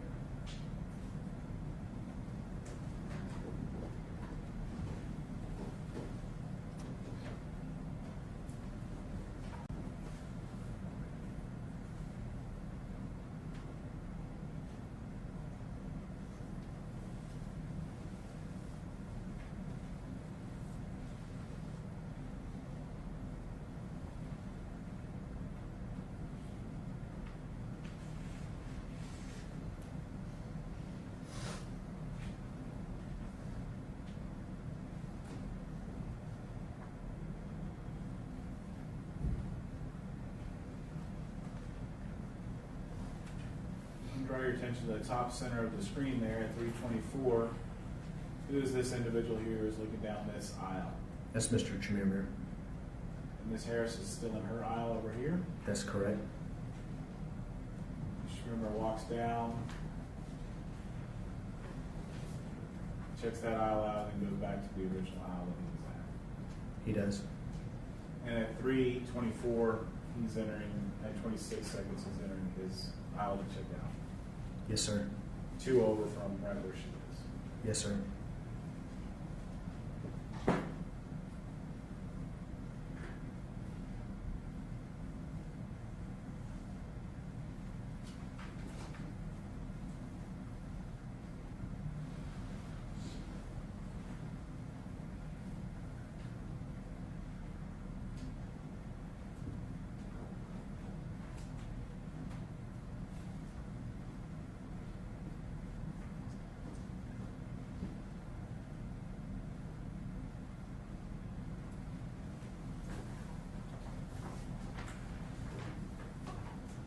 They're still at 3:25:37. They're still at their respective aisles. Yes, sir. We pick it back up 3:25:43 on the next clip.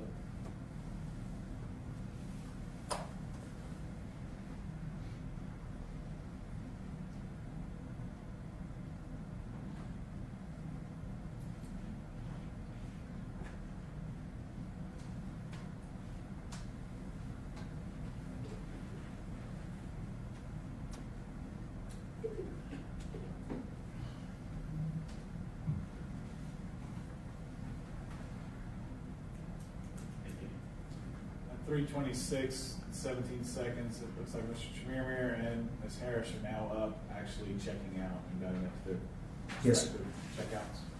Yes, sir.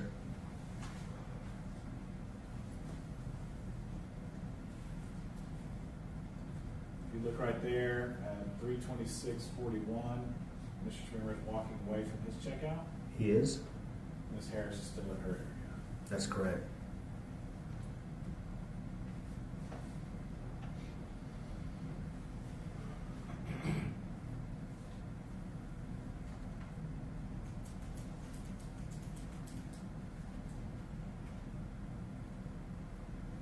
flip into 327.53.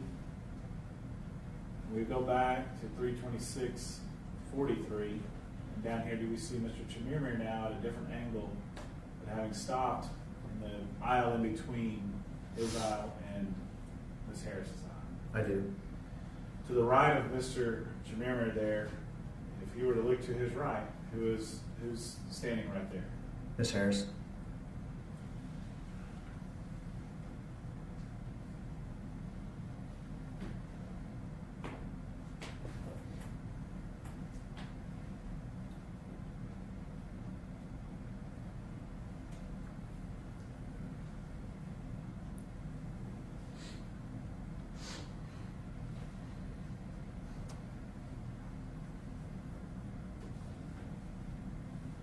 See Mr.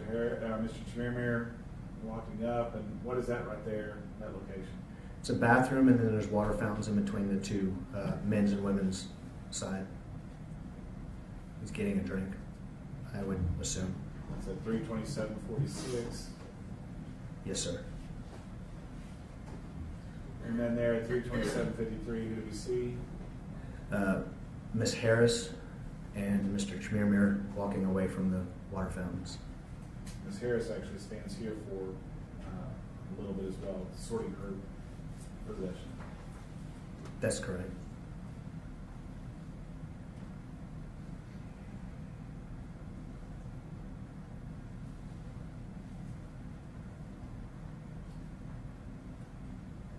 Now 328.23, you see Ms. Harris walking out of the front. That's correct. So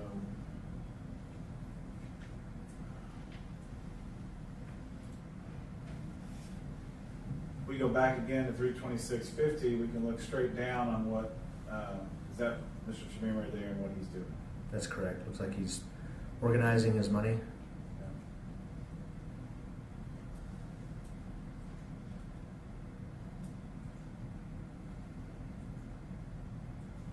And there again, to the right of him is Ms. Harris, checking out. That would be correct. Off screen.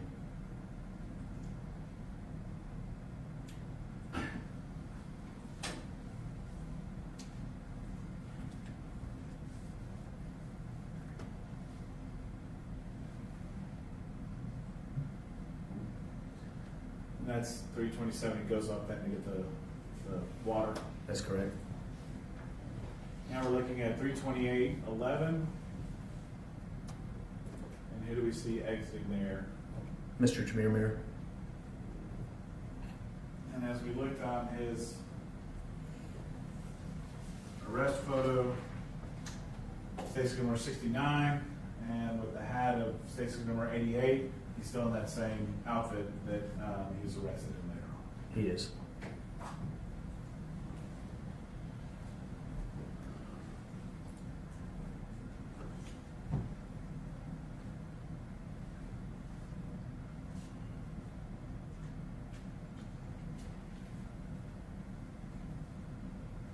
He walks off screen around 328.25. That's correct.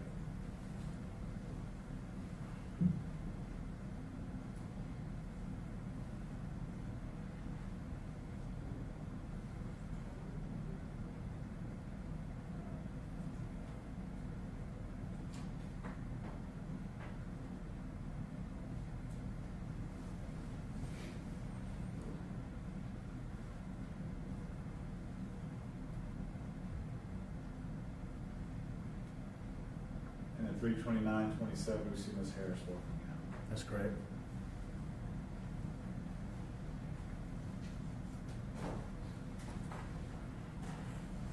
Go back to 328.30. Who's that walking in the middle of the screen there? Mr. Chemirmir.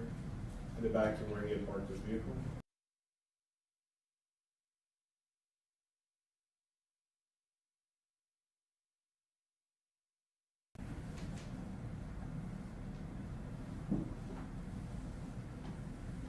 So you appear to be looking back, looking around.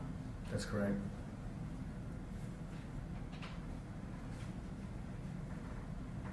Looking back again at 329. That's correct.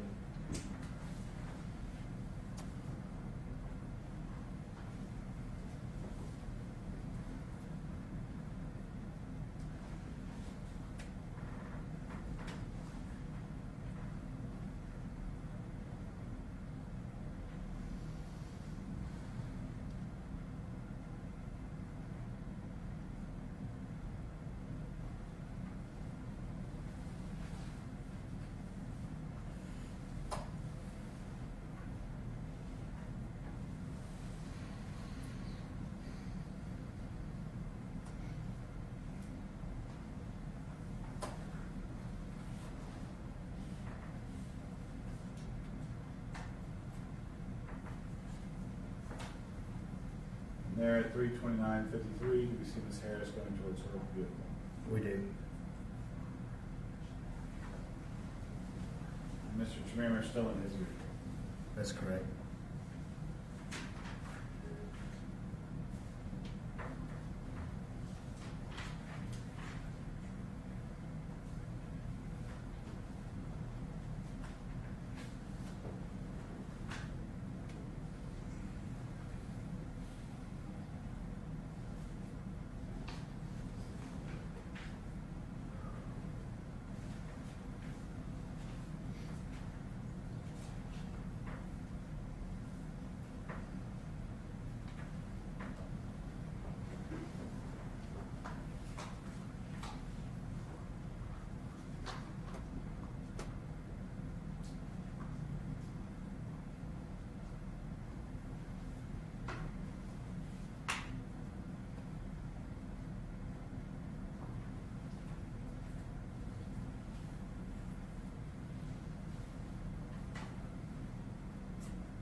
Now at 3:31:24, do we see that Mr. Chemirmir and his car pulling out? We do.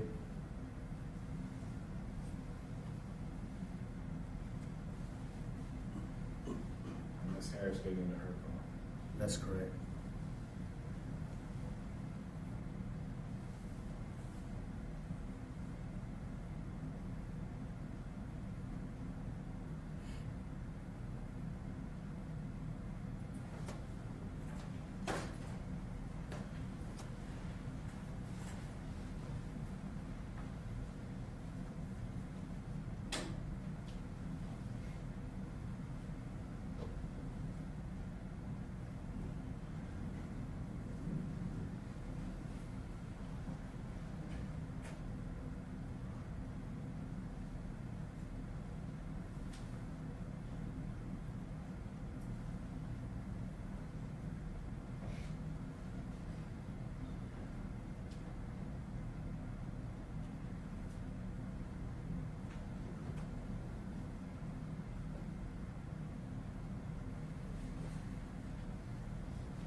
And then at 3:32, see Mr. Chemirmir's car. We do.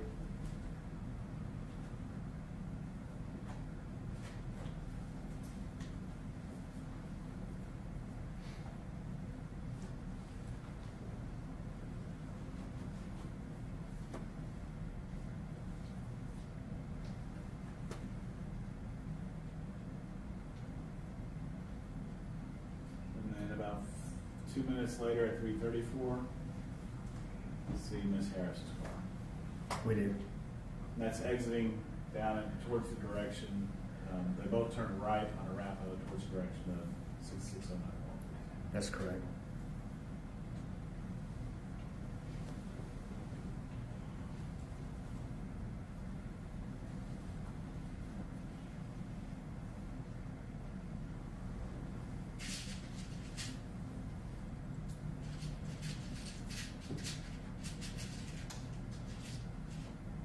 Commissioner Rocha.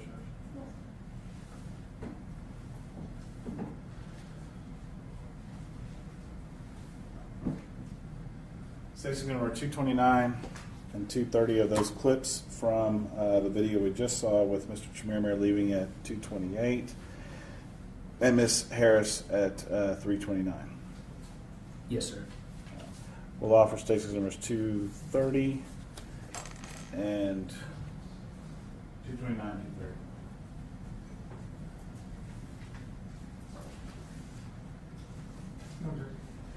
All right, this is it, 229 and 230.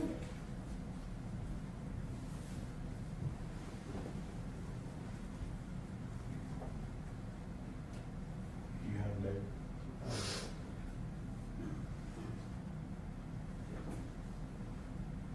229 shows Mr. Chemirmir at 3:28 and 17 seconds walking out. Looks like he's purchased maybe some eggs or something like that. Possibly, yes, sir. 2:30 at 3:29, Ms. Harris with her items. Yes, sir. Again, 2 hours later, at 5:50, Mr. Chemirmir is wearing that outfit with that hat at the arrest location. That's correct.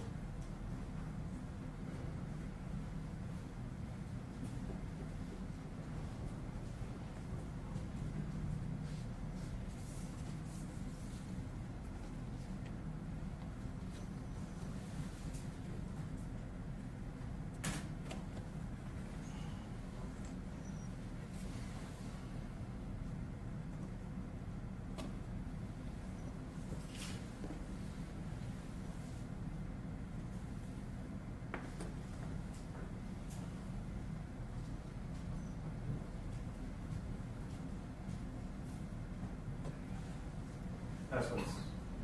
Mr. Warren, Mr. Ray, any questions? Yes. Afternoon, Detective. How are you? I'm good. How are you, sir? I'm well, thank you. Just have a few questions for you. So when you were assigned as a member of the team that was investigating this case here, were you simply tasked with getting the footage from Walmart on just this date, or did you get the entire footage that we had? So initially I got this footage, and what I do is try to get what I think the victim was there, coming and going a little bit before, maybe a little after. And then a little bit later on, I was tasked with getting a search warrant and getting a bigger time frame, which I did. And then they delivered it, on I think a hard drive, and we gave it to the DA. Okay, and it's quite a bit of data, right? Yes, sir. However, did you just mostly concentrate, or did you actually only view March 20th of 2018? That's pretty much all I looked at. And once you get video, you take it back, you analyze it. I mean, we look at it at the store itself, but it's a lot more comfortable sitting in my own chair, with your own video screen. So we did some research once we started learning some more facts of the case. And sometimes when you learn something that you didn't know about when you're at the store, it causes you to go back and get more. I think that might have been a catalyst for why I got more video, but I don't remember looking at the raw video I delivered to hard drive, and I wasn't the lead detective on it, so. Sure. So other people put more eyes on more of the data, but you specifically concentrated on March 20th of 2018, is that correct? Yes, sir. And I'm assuming based on your training and your experience as a homicide detective, that I'm sure you've had other instances of dealing with Walmart before. You talked about how detailed the receipts and their camera system is, correct? Yes, sir, they're great. Pretty detailed, and it covers almost every inch of that store, right? Pretty much. There's going to have some blind spots, but I mean, you can't have cameras everywhere. And of all the footage and the times that you viewed this video here on March 20th of 2018, you actually never saw Mr. Chemirmir have any kind of actual contact or conversation with Ms. Harris, is that correct? No, it doesn't have audio, so we can't tell if he's talking to her. I think in a Walmart it'd be a lot if it's up in the top and everybody's talking. Sure. But I couldn't see from what I collected if he went around and met with her or talked with her. I couldn't tell. Right, and actually, the only time that you actually see them in close proximity is there at the checkout line, is that correct? From what I remember, yes, sir. And even in that interaction, it appears that Ms. Harris was in her line, he was at his, and he walks up after her, and then at some point he walks over and kind of takes a look in that line and see, it appears as though it might be a little shorter, then he goes back to his line, is that correct? He looks in the line, goes back, I don't know why, but you see on video, He goes and looks in her line, then he goes back to the line that he was in. Right. And you don't see Ms. Harris at any point turn, look over her shoulder, turn around, or do anything, correct? Correct. And then, so then there's Mr. Chemirmir checks out first, is that right? Correct. And then, Mr. Fitzmartin had a video for the next clip of when he stopped to kind of get his money together or his belongings together on the next line. Then he got some water, and then he exited, correct? Correct. Ms. Harris also stopped to get her belongings together, just kind of at the car that she was walking out. That's correct. And then left as well. Yes, sir. And kind of, we don't need to go back through those videos unless you need to help you recollect your memory. But so I just want to kind of give you some times here. So it appears that at 3:28:18 is when Mr. Chemirmir exits the Walmart. You recall that? Yes, sir. And then over a minute later, at 3:29, Ms. Harris leaves. That's correct. Mr. Chemirmir gets to his vehicle before her. That's correct. And he sits there, I think he makes it to his car around 3:29, and then he actually leaves his parking spot around 3:31. That sound familiar? Yes, sir. And Ms. Harris gets to her car about 3:30 and leaves about 3:33. So she sits in her vehicle about 3 minutes. That's correct. Mr. Chemirmir leaves the parking lot at approximately, he turns right at 3:32 onto Arapahoe. Sounds about right. Yes, sir. And so when he leaves, he actually turns right on Arapahoe at 3:32, which is almost a minute later. Ms. Harris leaves her parking spot. So he's already turned right on Arapahoe, and then a minute later, Ms. Harris leaves the parking spot. Do you recall that? I believe the times that you're saying are written down and accurate with the video. I didn't write all the times down here, so I'm trusting you, Mr. Warren, that these times are accurate so that, Well, please do. Yeah.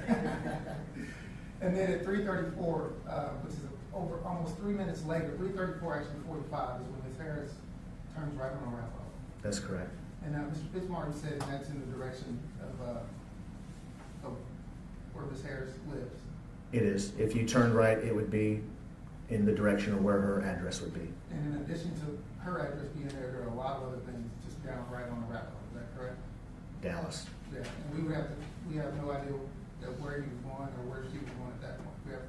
And I'm assuming during the course of your investigation or your team's investigation, you guys tried to see if you could plot or find or pick up probably both of their vehicles as they went down on Arapahoe. Is that right? I don't know that I did. I know Casey was trying to get video at the crime scene itself. I was just tasked with this video. Okay. But we don't have any video showing plotted points that are picked up on, maybe a different store camera or anything like that. Is that right? No, sir, not that I'm aware For of. either vehicle? No, sir, not that I'm aware of.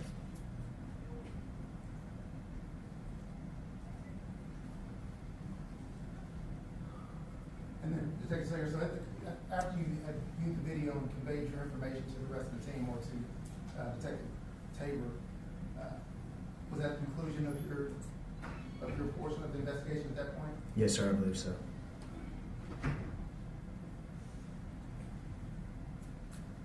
Appreciate it, Detective. Yes, sir.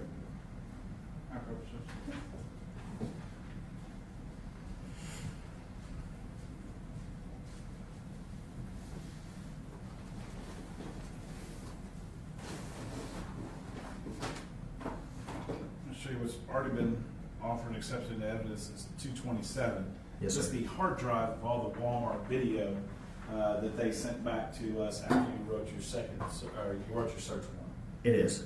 Okay, so we had asked for not only that day, but a week before this day, and then we are also interested in the January 30th date as well, and the week before that. Yes, sir. It was And- a lot. I'm sorry? It was a lot. It was a lot, so they had to send us an external hard drive with all the evidence with all that Yes, video sir. data. Yes, sir. But your interest was for March 20th, is that right? That's correct. So you never had an opportunity to go and look at Walmart video from the 15th that showed Mr. Chemirmir hanging out in front 5 days before this day? No, sir. You didn't have an occasion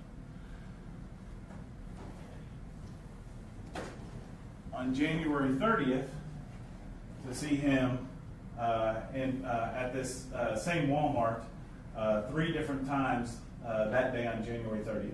No, I did not. And you didn't have an occasion to see him 2 times the day before on January 29th at the same Walmart. I did not. Those are other individuals' responsibility to go and look at those types of things. That would be the lead detective or other individuals who are investigating the case, or other individuals who might be tasked with that. In the video that you did see, they were talking about any contact that you saw between Ms. Harris and Mr. Chemirmir. Did you ever see Ms. Harris hand Mr. Chemirmir keys to her house? No. Did you ever see Ms. Harris hand Billy Chemirmir a whole bunch of jewelry? No, I did not. Did you ever see Ms. Harris hand Billy Chemirmir a jewelry box that looks like this in 156? No. This in 156? No? No. Let me ask you this. Did you ever see Ms. Harris hand Billy Chemirmir documents with her name on it? No, I did not. Like seen in 154 No, sir. or in 153? No, I did not. I'll pass it. And you also never saw, and one reason you never saw Ms. Harris hand Mr. Chemirmir anything is because you never saw them interact with one another on any of the video that you viewed, whether it's on that several terabyte data or on the video that we've seen here today in front of the jury, correct? That's correct. And also, when you or in the course of your team of investigators, the lead detective or anything, you all were never actually able to place Mr. Chemirmir at that home, correct? Say again? You were never able to place Mr. Chemirmir at Mrs. Harris's home, correct? I want to say there's phone records that place him nearby. And even if you're talking about phone records, that would be a phone, correct? Correct. You were never able to place Mr. Chemirmir at Ms. Harris's home, correct? I don't believe so. Thank you. Yeah. And yet he still has all her stuff. That's correct. I'll pass this. Much further down. All right, maybe this detective step in. No objection. May you be released. Yes, sir. No, yes. Thank you. You may step down, Secretary. Thank you, ma'am.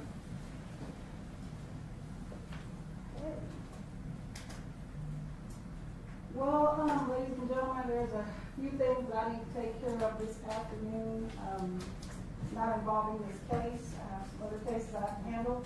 So we're going to break early today. Yay! Wow. Even Drew's faces behind the mask. So don't get used to it. Don't get excited. But today we will end early. We will be back here again between 8:30 and 8:45. As soon as y'all get here, as you know, we'll try and start as soon as we can around 9 o'clock. Remember all of the court's instructions. Remember all the instructions. Do not discuss this case amongst yourselves until it's time for deliberations. Nor can you discuss this case among your friends and family members, especially not with your 700 Facebook friends. Also, make sure that when you are out and about in the halls, that you always have your juror badge on, and especially in elevators and common areas. And just make sure that you do not discuss this case in those areas. With that being said, I will see each of you tomorrow morning. Thank you. All right.